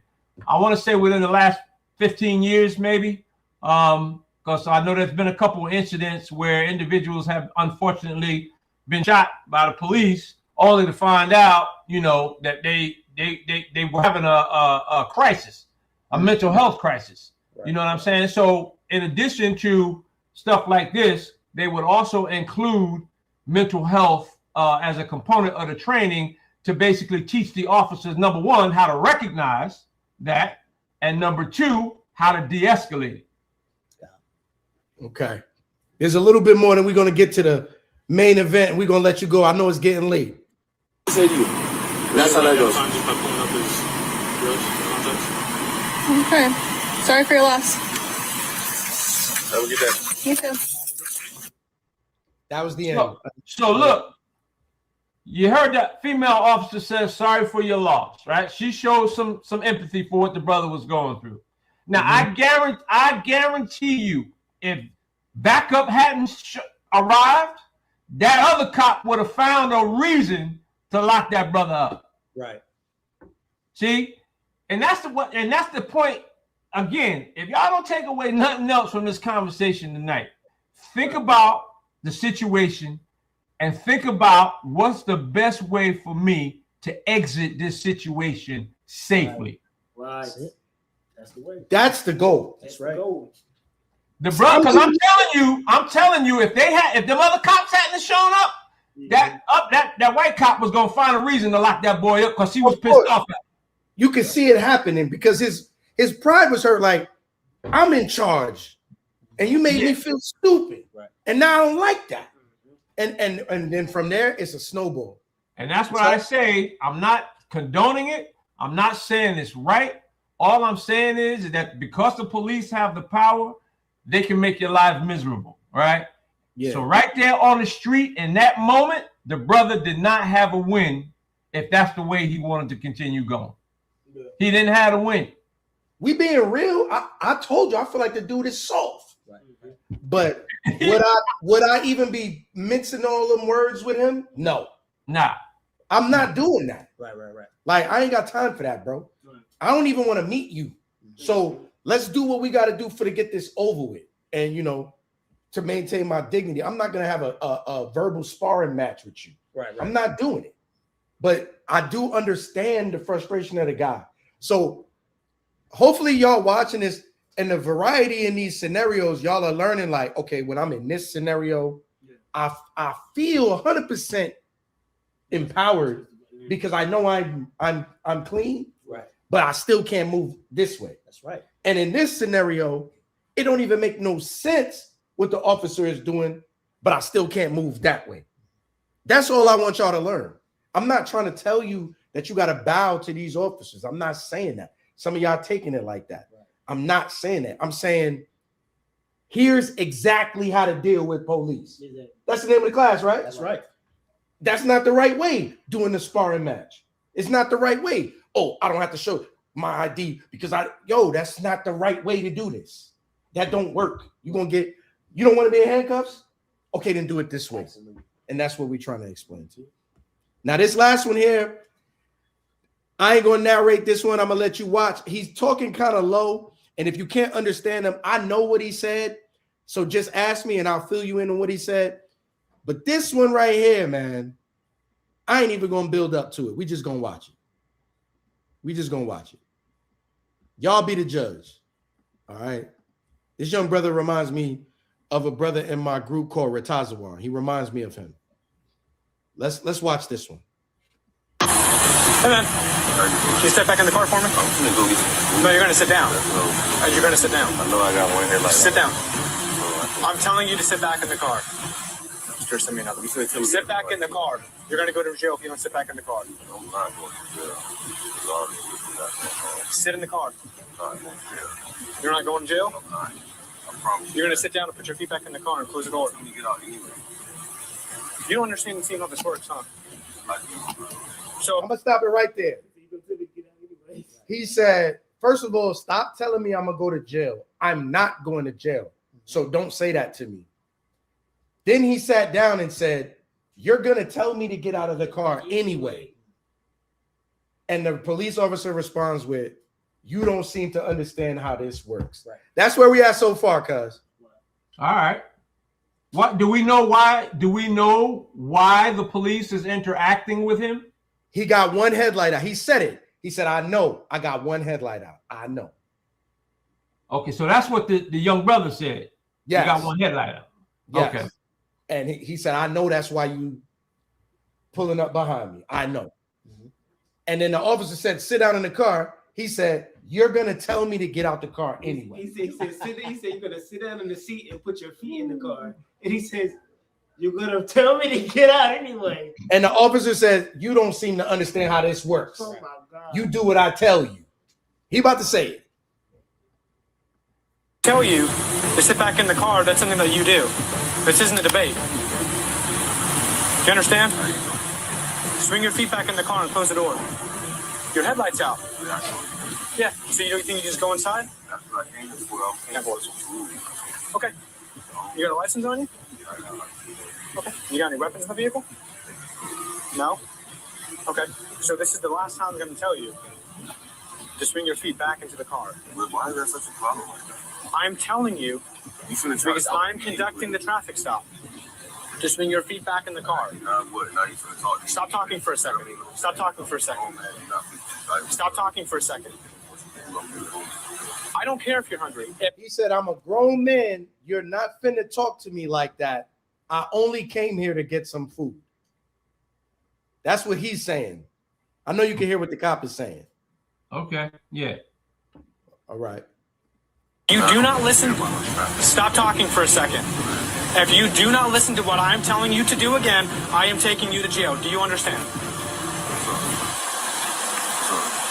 Do you understand? Do you have a license on you? I told you already. I'm not going to jail. Stop saying. Where's your license at? In my pocket. Do you have any weapons on you? I'm not going to jail. I promise you that. Do you have any weapons on you? I'm not. I told you that. Do you have? I answered your question. You asked me the same question. Where's your license at in your pocket? In my pocket. All right, let's stop right now. The cop did ask him that same questions 3 times. He answered the same way 3 times. What's that? What question was that? Do you have an ID? And are there any weapons in the car?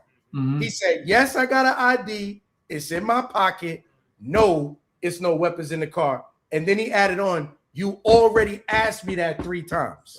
Okay. You want, and now that's a police tactic. And you know what? You know what the police is trying to do by asking him that multiple times, multiple different ways, to see if he's going to change the answer.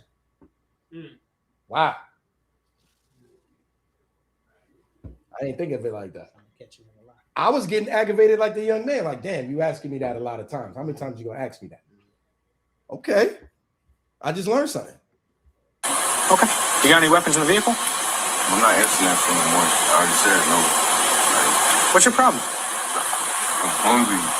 So I came here for you. You pulled me over. I seen you turn around. You got somebody else. I passed you because you got no headlight out. I want to talk to him. I want to talk. You don't decide that. You're gonna get out of the car if you don't Like I said, stop. I don't want to talk. Are you gonna listen to what I'm telling you to do? Are you gonna listen to what I'm telling you to do? I don't want to talk. But you. Okay. What's the problem? Don't even start. Are you gonna give me your ID? I don't want to talk. Are you gonna give me your ID? I said it's in my pocket 3 times. Are you gonna give it to me? Talk to you no more. Are you gonna give it to me? Give me your ID. I want to talk to you. No, that's not how it works. Are you gonna give me your ID? I don't want to talk to him. Okay. We already know he going in cuffs right there. But I want to know this. How am I wrong for saying I don't want to talk to you no more? I want to talk to him. You asked me the same question 3 times. I answered it the same way. You're just picking with me. I'm trying to talk to you. I know I got my headlight out. I seen you when you turned. You focused on exercising authority over me. I ain't going with that. I don't want to talk to you. I want to talk to him. I'm asking you, cuz, how is that an arrestable statement? Okay, so I don't think he's arresting him for that. I believe he asked him for, unless I didn't see what I thought I saw. I believe he asked him for his ID, and he did not produce it. He said, do you have an ID? Where is it? He said, in my pocket. Now, you want me to reach and get shot? Right. I'm going to wait for you to tell me to get it. I told you where it was at. So right before he got ready to put him in cuffs, what transpired? Because I must have missed that. The young man, we're going to run it back. We're going to run it back because it's short. It's short. Let's go a little bit back to when he asked for the ID. If you do not listen to what I'm telling you to do again, I am taking you to jail. Do you understand? Do you understand? Do you have a license on you? I told you already. I'm not going to jail. Stop saying that. Where's your license at? In my pocket. Do you have any weapons on you? I'm not going to jail. I promise you that. Do you have any weapons on you? I'm not. I told you that. Do you have? I answered your question. You asked me the same question. Where's your license at in your pocket? In my pocket. Okay. You got any weapons in the vehicle? I'm not answering that for no more. I already said no. What's your problem? I'm hungry. So I came here for you. You pulled me over. I seen you turn around. You got somebody else. I passed you because you got no headlight out. I want to talk to him. I want to talk. You don't decide that. You're gonna get out of the car if you don't stop. I don't want to talk. Are you gonna listen to what I'm telling you to do? Are you gonna listen to what I'm telling you to do? I don't want to talk. But you. Okay. What's the problem? Don't even start. Are you gonna give me your ID? I want to talk. Are you gonna give me your ID? I said it's in my pocket 3 times. Are you gonna give it to me? Talk to you no more. Are you gonna give it to me? Give me your ID. I want to talk to you. No, that's not how it works. Are you gonna give me your ID? I want to talk to him. Okay. All right. Get out. All right. So now it's clear. It's clearer to me now. Unlike the other videos that we saw, where it was a stop, pedestrian stop.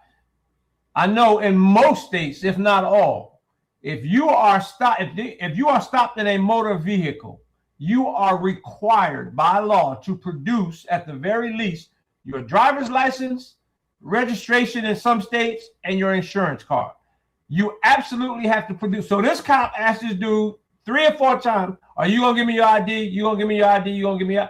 And the dude, whatever he was talking about, wasn't what the cop was talking about. So at that point in the cop's mind is, this guy is not complying with what I'm asking him to do. I am going to place him under arrest. That's how that went down. Sean Gooden says, you do not have to listen to a cop's command if it's not lawful. It is lawful. That is a lawful command. You are required to produce a driver's license, registration, and insurance card on a motor vehicle stop. That is law. Being asked to sit back in your car because that ain't what he was locked up for. That's not what he was locked up for. He was locked up because he didn't produce his ID. Sean thinks it's not a lawful command. Being What's asked not a lawful command? sit back in your car because of a blown headlight is not a lawful command. All right. Oh, see, they're mixing things up. The blown headlight was the probable cause for the stop. Right. Okay, that's why the police stopped him. Once the stop was initiated, he was then asked to produce his ID, which he is required to do by law. He did not, and was placed under arrest. That's how that went down. That's simple as that. That's how it went down. That's why I wanted to watch it again. I'm like, all right, he get ready to get placed. What exactly did he do before he get placed in the head? Then I heard the cop ask him, "Are you gonna give me your ID?" 2 or 3 times. Are you gonna give me your ID? But I don't want to talk to you. I want to talk to you. That's right. That request came while they were bickering, though. It also came. Doesn't matter. It doesn't matter. Okay. Hey, brother Thaddeus, I hear you, right? I hear you, and you're telling us what's required by law. The initial question that he had was, do you have, or where is your ID? He said it's in my pocket. And the brother said on multiple occasions that it's in my pocket. It wasn't until the officer's partner came over and they were in the midst of an argument when he said, "Are you going to give me your ID?" But he wasn't focused on him anymore. Now, at that time, brother Thaddeus, I don't think that brother was in his right mind. I don't think that he's hearing what's going on, because he's talking to 2 people at one time. Okay. And to me, I think that was a very crafty tactic by the officer. Okay. To say, "Are you going to give me your ID?" At that moment. As if he already asked for him to give him his ID when he didn't.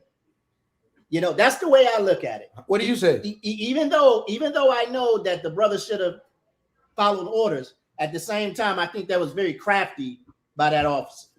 Okay, so I saw a couple of things, and I'm going to tell you, as if I were in that situation, how it would have went down, right? So the young brother decides that he's frustrated with the cop for continually asking him the same question. And I get that. Again, that's a police tactic, right? Because if I think, and I'm listening to the brother talk, I'm thinking that he might be under the influence of something. He might be high, inebriated, whatever the case may be. I'm asking him these questions a couple of times because people do change their answers. And if they change their answers, that's going to raise my suspicion level. And if my suspicion level raises, I'm going to, operate a little differently. But anyway, that's just the reason for that. But now, if I'm the officer conducting the stop, I don't care who else is on the scene. This is my stop. I initiated it. I'm conducting it. I'm talking to you. You don't get the right to tell me I don't want to talk to you. I'm talking to him. If I ask you for your ID, your obligation is to give it to me, right? And I heard the cop say several times, "So you're not going to give me your ID. So you're not going to give me your ID." It was at a tricky moment, though. It don't matter. It don't matter. It was during the stop. It was during the stop. The brother was obligated to produce his ID because it was a motor vehicle stop. I'm just telling you what the law said. Kevin Smith said he still didn't technically ask for the ID. Come on, man. Come on, man. Brother Thaddeus, he's not going for it. He's not going for that. I understand what brother Thaddeus is saying. It's his investigation. He did say, "You're not going to give me your ID." But what we're trying to say, brother Thaddeus, is he said that during a heated moment. He said that crosstalk as both officers are talking to him, right? He never asked for the ID before that moment. He said, "Where is your ID?" And the brother, my pocket, man. So wait a minute, man. Y'all didn't hear that cop ask the brother or say, "So you're not gonna give me your ID," multiple times. But yes. it was during the crosstalk of I don't want to talk to you no more. But you don't get to do that. You don't get to do that. That's what I'm trying to get you to understand, right? If I stop you, right? If I stop you, I'm initiating the stop. So that's my stop, right? I'm going to write the report. I'm going to affect the arrest. Whatever comes out of that, that's me. So if I'm asking you for your ID, you're obligated to give it to me because it's a motor vehicle stop. We understand. We understand what you're saying. I understand why he's saying that. And I do too. But I'm going to be honest with you. I believe that cop was emotional All right, because you know the brother wasn't listening to his command. He said, "I want to talk to this brother." Okay, and just like you said, we don't have the right to do that because that's his investigation. That brother don't know that. That brother that's being investigated, he don't know that. He believes he can talk to the other officer, and at that moment, but that belittles the one that he's dealing with. Hold on. Let's go back, and I'm asking you this question because at the beginning of the video, remember the brother started talking, and the cop said to him, "You don't know how this works." Absolutely, it don't work like that. You don't get to dictate the terms of the stop. That would be me, right? And that's just the way it is. If I asked you for if it's a lawful stop, and the brother acknowledged that he doesn't have a headlight, so that gives the cop probable cause to pull him over, right? So he's got a reason to pull him over, and he did. Then he asked him for his ID, which he is legally obligated to do, and the brother is legally obligated to produce it because it is a motor vehicle stop. Right, you are by law. You got if you don't say you, he didn't have the brother didn't have to say nothing else. If he gave him his license, he could have not said another word. Like, listen, man, I'm invoking my Fifth Amendment right. I don't want to ask you no more questions. Write my ticket, man. Absolutely. But you are obligated to give that ID. Everybody understand? Everybody under the sound of the power of my voice on this class, do you get it? Don't get in these situations and start trying to pull this stunt. I don't got to show you. I don't have to show you. I didn't do. Don't do it. You got a question? Come ask it. Come ask. Y'all want to say something? Okay. How you doing, brother Thaddeus? Yes, sir. I have a question. I understand the terms of the stop were lawful and the commands were lawful given by the officer. But I also do understand psychological tactics that may be used by people who have a position of power. Now, granted, that doesn't negate the fact that I have to obey this officer, right? Even though I know he's playing a word game. So my question to you would be, in those moments, me as a black man in the United States of America, I'm afraid to fall into a trap. So the trap, I think, from my instincts is he's asking me about my ID so that I can reach for something. I don't want to do that. So I'm waiting for him to give me the command. Obviously, he's not going to verbally clearly state the command. So would it be wise for me as somebody who's trying to preserve my life to ask him, would you like for me to go in my pocket and get the ID? I've done that. I do it all the time, even now. Before I reach in my glove compartment or my console to get my wallet, I ask, officer, I'm going, my license is in my, do you mind if I reach?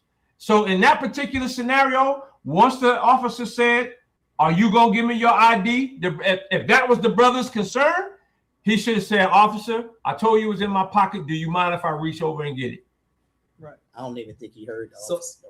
He was so busy bickering. Yeah. Let's see a little bit more.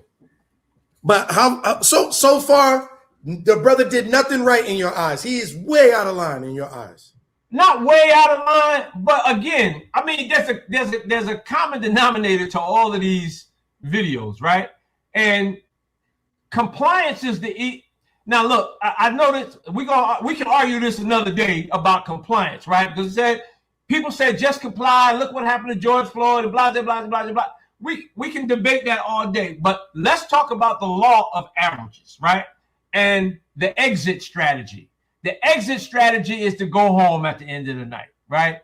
That's the again, we talked about a lot of legal terms and mumbo jumbo, but the most important thing to come out of this conversation is when you interact with police, you should be thinking about what's the safest way for me to get out of this situation. That's it. Absolutely. And that's it. That's it. So yeah, we can nitpick.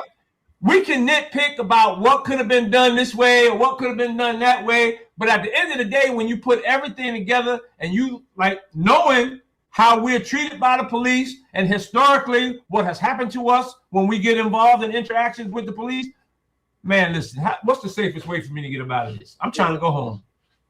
I'm trying to go home. So you wouldn't have told the officer, yo, watch out, I'm trying to get food. No, that's fine. That's fine, because I mean that's probably why he was there. He was probably hungry. He wanted to get something to eat. That's not a problem. But when the officer said, "Well, give me your ID," oh, you ain't gonna give me your ID.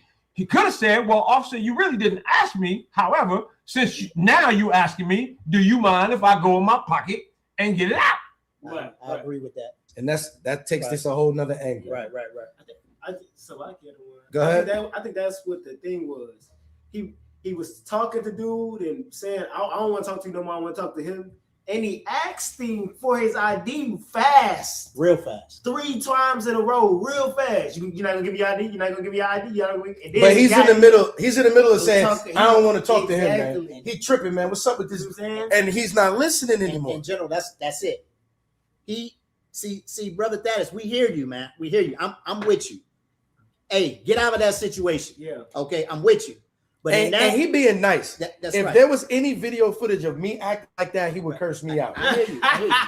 But Joe, what the hell is wrong with you? But what we see is exactly what you just said. I believe that brother in that situation zoned out, and he not hearing nothing that cop's saying. Yeah. Because he feels like he's belittling him by continuing to ask him the same questions, over and over again. Even though that may be a strategy by the cop, I don't believe that brother was listening to that cop because he's talking to 2 people at one time. That's what we're saying. I'm with you. Get out of the situation, right? Right. Comply. But in that situation, you can clearly see that he's talking to 2 people at one time, and he don't want to talk to that cop no more. That's where I'm coming from. And I think that other cop, the initial cop, should recognize that. Right. Well, let's see how this plays because we done kept Cuz all night. Hold on, let's play this. Get on the ground. Hang out. Put your hands back. Hang up. I'm not going on the ground. What are you doing? You're not giving up your ID. When you're not giving it to us, can you not listen to him? Okay, well, you're not listening. Let go. Let go of the keys. Let go of the keys. Put it in my pocket.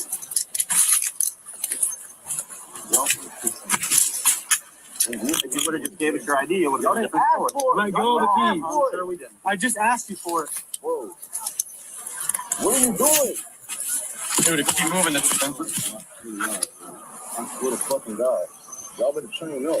Ain't nobody asked me for my ID. You just said, do I have one? You never heard him. You telling me to listen to your instructions, but you tell me to get out my pocket. I don't give a fuck about none of that. You're abusing your authority right now. No, we're not. You're just not listening. Yes, you is. No, we're not. Ain't nobody tell me to get out my pocket. So All right, dude, it's not our first day. You said you drop what's in your hand. Just drop what's in your Put it hand. in my car. You're not finna put it on the ground. I put this in my mouth. They'll let go of it so you can put it in the car. Got any weapons or drugs on you? Start asking me the same questions. Y'all gonna search my car, ask me that. I told him that 3 times. Okay. You keep asking me. All right. Well, we're gonna search pockets. So it'd be great if you told us what you had. See, look at y'all doing. I came for some fucking food. I'm not looking. Well, I'm sorry you're not cooperating. Yeah, whatever. I don't give it.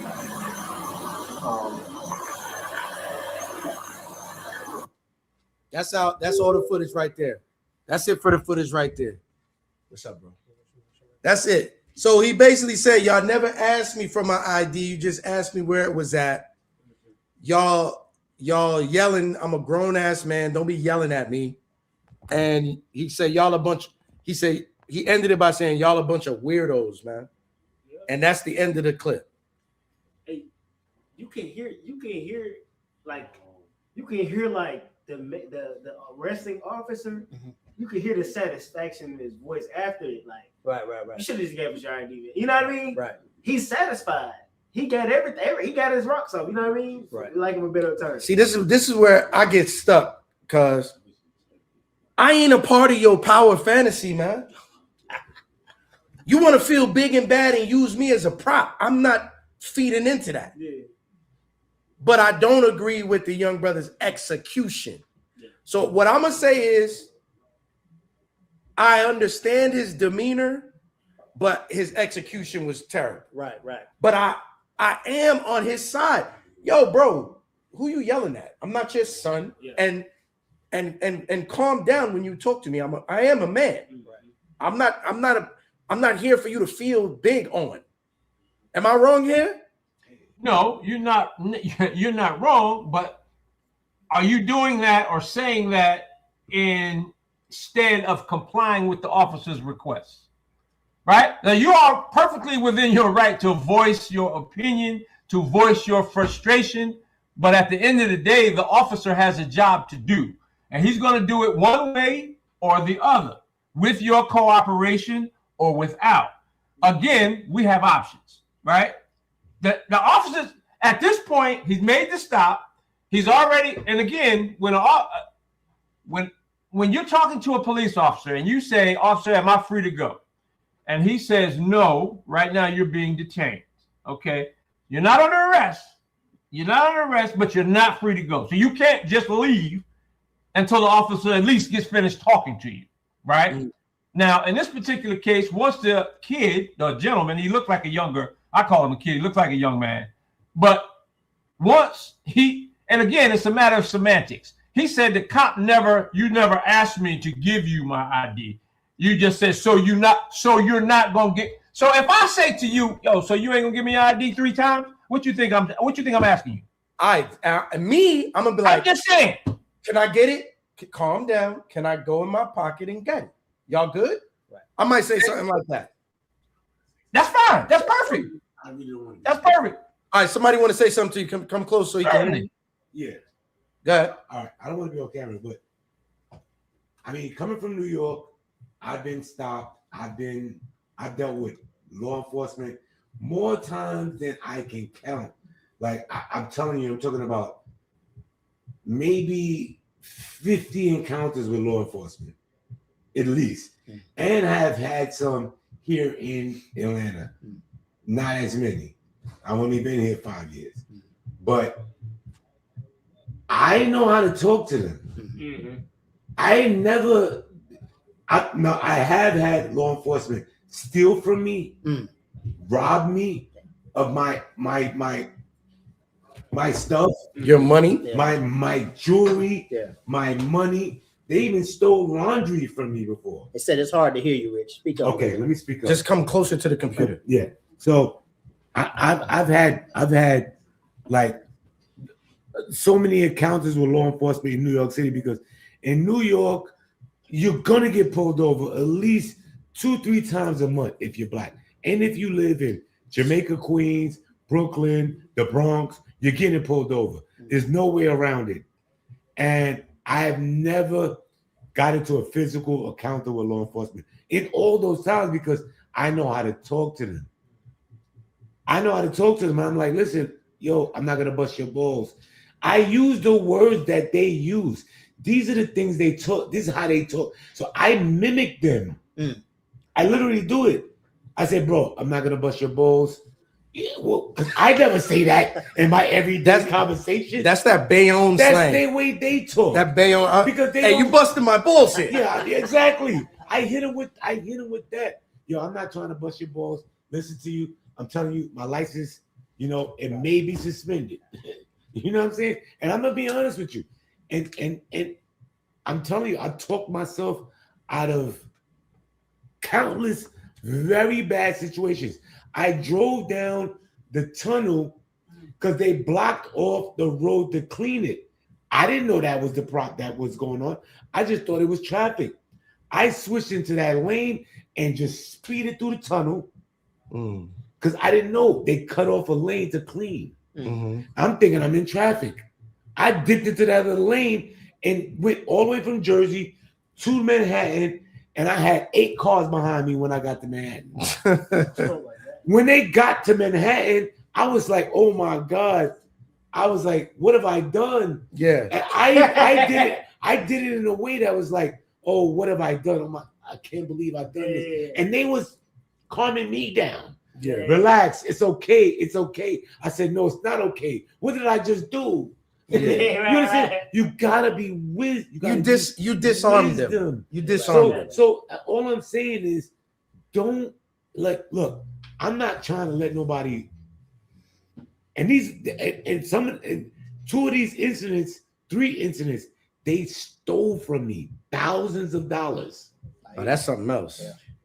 I need my money. One scenario, only one scenario. One scenario. That's over with. No, one scenario. The what's the not the county clerk. I forgot the name of it, but they cut me a check because they did find out my item was stolen from me, and the comptroller. Oh wow! The comptroller cut me a check for my ring that was stolen, but I had my laundry stolen, 2 bags of laundry. I never got that back. But the point is that look, I've been in so many encounters with law enforcement, and I've never had them put their hands on me. Well, you probably never acted like that. Right. Exactly. That's that power fantasy because he was challenging them. You got to be wise. He was showing them that you don't run me, right? And they was determined to prove yes we do. Yes, exactly. So don't create that scenario. Yes. No. But how do I keep my dignity? So you keep your dignity by, I mean, listen, like I said, you can voice your frustration. You can voice your anger. However, when you do that in conjunction with non-compliance, that gives the officers reason to do just what they did to that young brother, right? Because you can say, yo, man, why you handing your license? You know, I'm tired of y'all stopping me, man. You know, whatever your frustration is, but you've given the officer what he asked for. So he really, there's really nothing else. Like I said, you can say what you want to say to me. You know what I'm saying? That ain't going to hurt me really, right?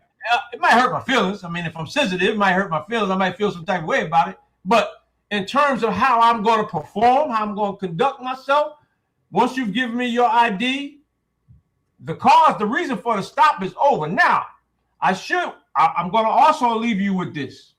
One of the reasons why I recommend, once you have fulfilled your legal obligation, particularly in a traffic stop, which is provide your license, registration, insurance card. Now, you are legally obligated. Now, you are not legally obligated to say anything beyond that. You can invoke your Fifth Amendment rights, sir, because cops will do that. Like I heard somebody say, lead you into a trap. They will do that. They will engage you in conversation. So where you going tonight? So where you coming from? All this nonsense, right? Which they ain't none of their business, really, right? If they stopped you for speeding, where you going and where you coming from ain't got nothing to do with you going 20 miles over the speed limit. So, but once you give them your legally obligated credentials, officer, I'm not answering any more questions. I'm pleading the fifth. That's it. It's over. Right, look, this is going to be the last question on this topic because there's a specific question I want to ask him before we let him go, and it's getting late. So you going to let it pass? All right. Here's the last question I got for you because the people sent me this question all in the email. ICE. Dealing with ICE. Yo, that's something else, man. I'm gonna keep it real with you. That's something else, man. But go ahead. Go ahead. All right. Here is a white dude with a mask on, and he's not identifying himself, and he's running down on me. Bro, it's bound to happen. So what do I do? Listen, man. I gotta just let this whoever this Peckerwood is. Listen, I'm not gonna say that because I don't even know if I'm gonna do that. But again, when whatever happens, was it reasonable for you to do what you did? Right? So if you get your attorney, so let's say, all right, we carried down here. I know. So here come a white boy in a vest and a mask. With listen, and that is the way your attorney is going to articulate that. Why you took the action that you did. My client feared for his life because there was what appeared to be white male wearing a mask with a gun. Listen, hey man, you can't do that, bruh. All right, so look, if it comes to a matter of life and death, there's a saying that I like to go by. I'd rather be tried by 12 than carried by 6. Hey, that's right, man. That's right. That's all I'm saying. I'm not telling you what to do, But I'm saying if you fear for your life, yo, I don't see no badge, I don't see no police lights. This dude is trying to kidnap me. Yes. You understand what I'm saying? Spank you. So you get your lawyer and you explain, and the lawyer will, hey, look, again, we in the South, right? So if you get the kind of jury that the kid got that stabbed the boy, you get all white jury and all that, you still might be asked out. That was crazy. Yeah, well, that's in the works. They're still looking at that to see if that was all on the level. You know what I'm saying? That's being reviewed now. But yeah, man, like at the end of the day, man, you gotta, again, was it reasonable? Was it reasonable for me to fear for my life that this dude with a gun, white dude with a gun with a mask on, I thought he was trying to rob me. I thought they was going to drag me to the woods and hang me. Right. I don't know what they on. Right. Exactly. So that's how that went by himself, and he ran up too fast. But that's why I said, man, this whole ICE situation adds a whole nother layer to this thing, man. Adds a whole nother layer because traditional police got uniforms, badges, name tags. Yo, these cats is running around. These cats is running around with masks and hoodies on like stick up. Like, come on, man. So that's how I would approach that. I'm not saying what to do. You know what I'm saying? All I'm saying that would be the premise for you to do if you decided to defend yourself in a situation like that. Y'all heard it, right? All right. So before we let him go, it's a lot of wisdom right here. Any other questions? With the ICE thing, because my brother just said it, ICE sometimes will have a police sticker on their vest. Yeah.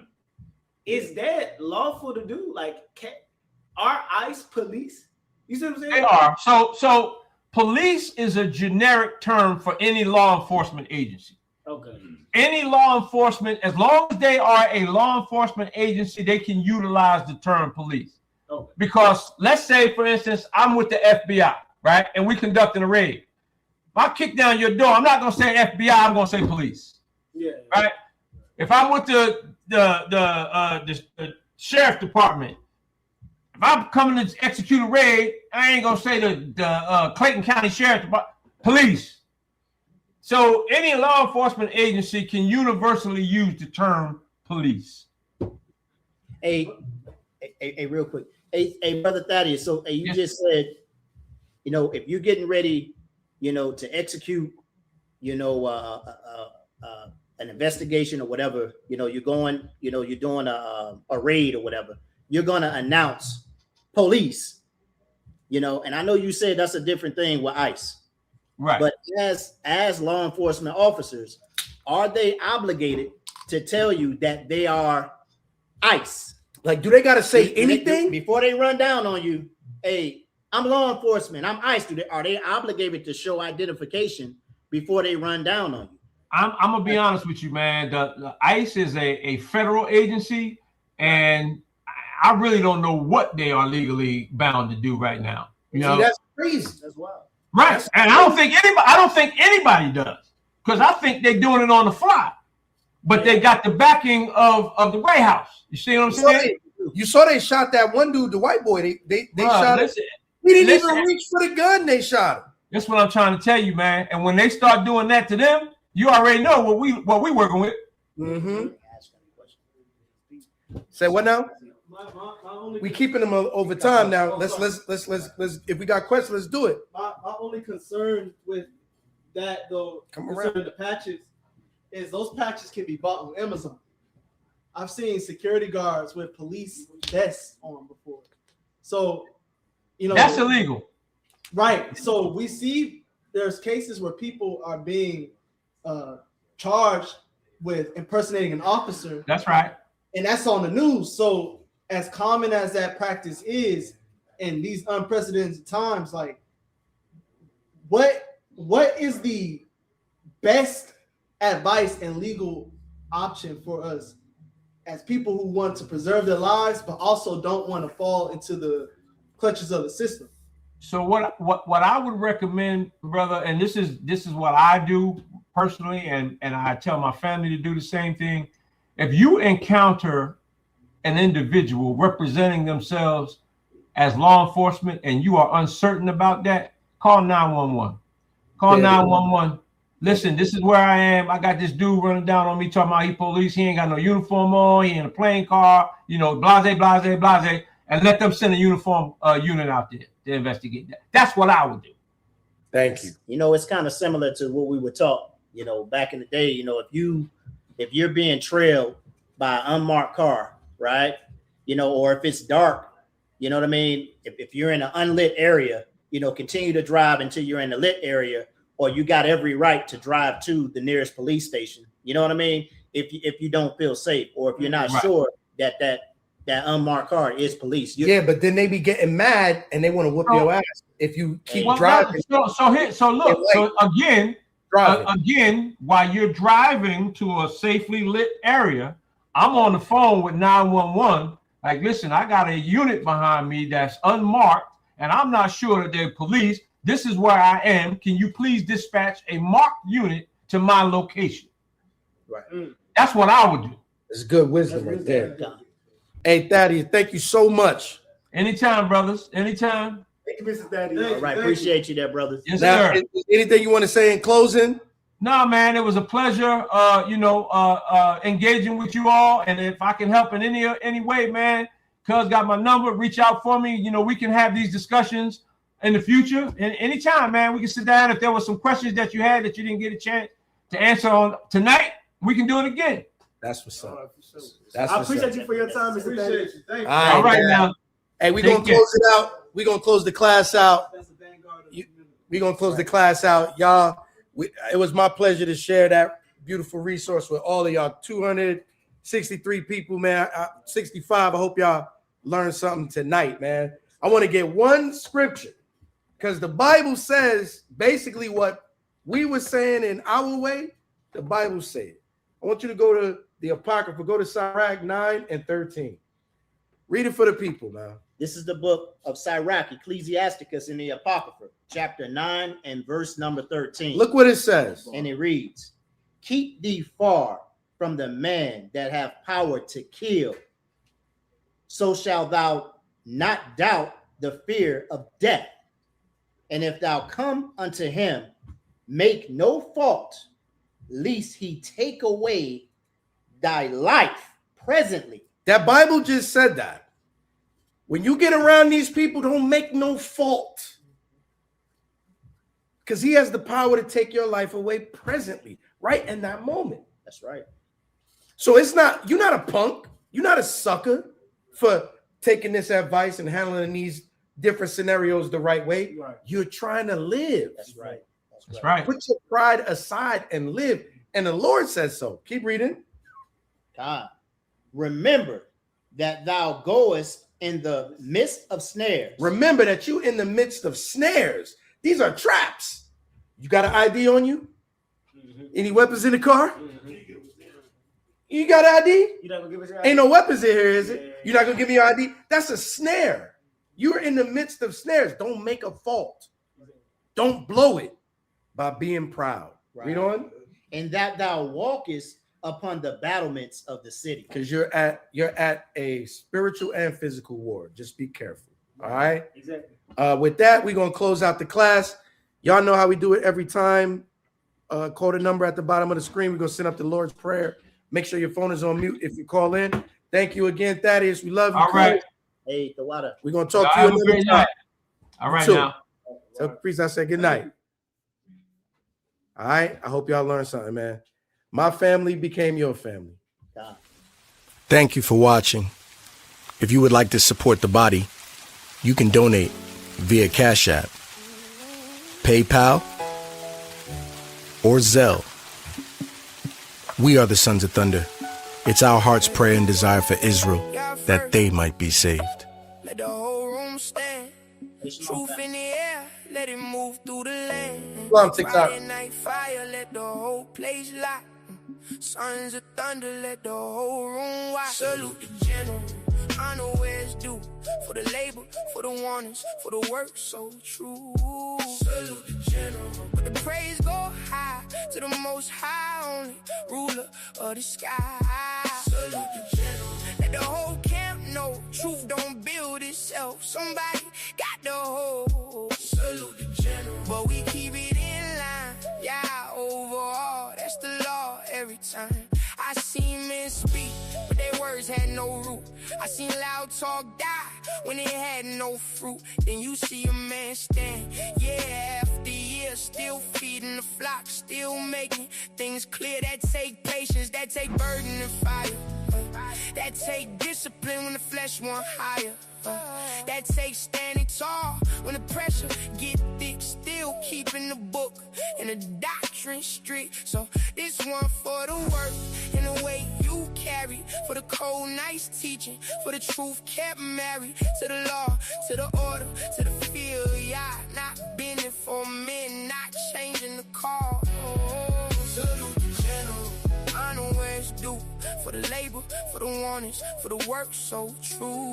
Salute the general, but the praise go high to the most high, only ruler of the sky. Salute the general, let the whole camp know truth don't build itself. Somebody got the hold.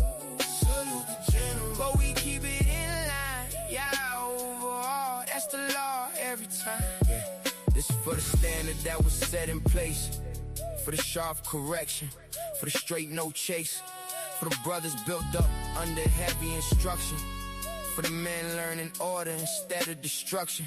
This is for the times when the mess is cut.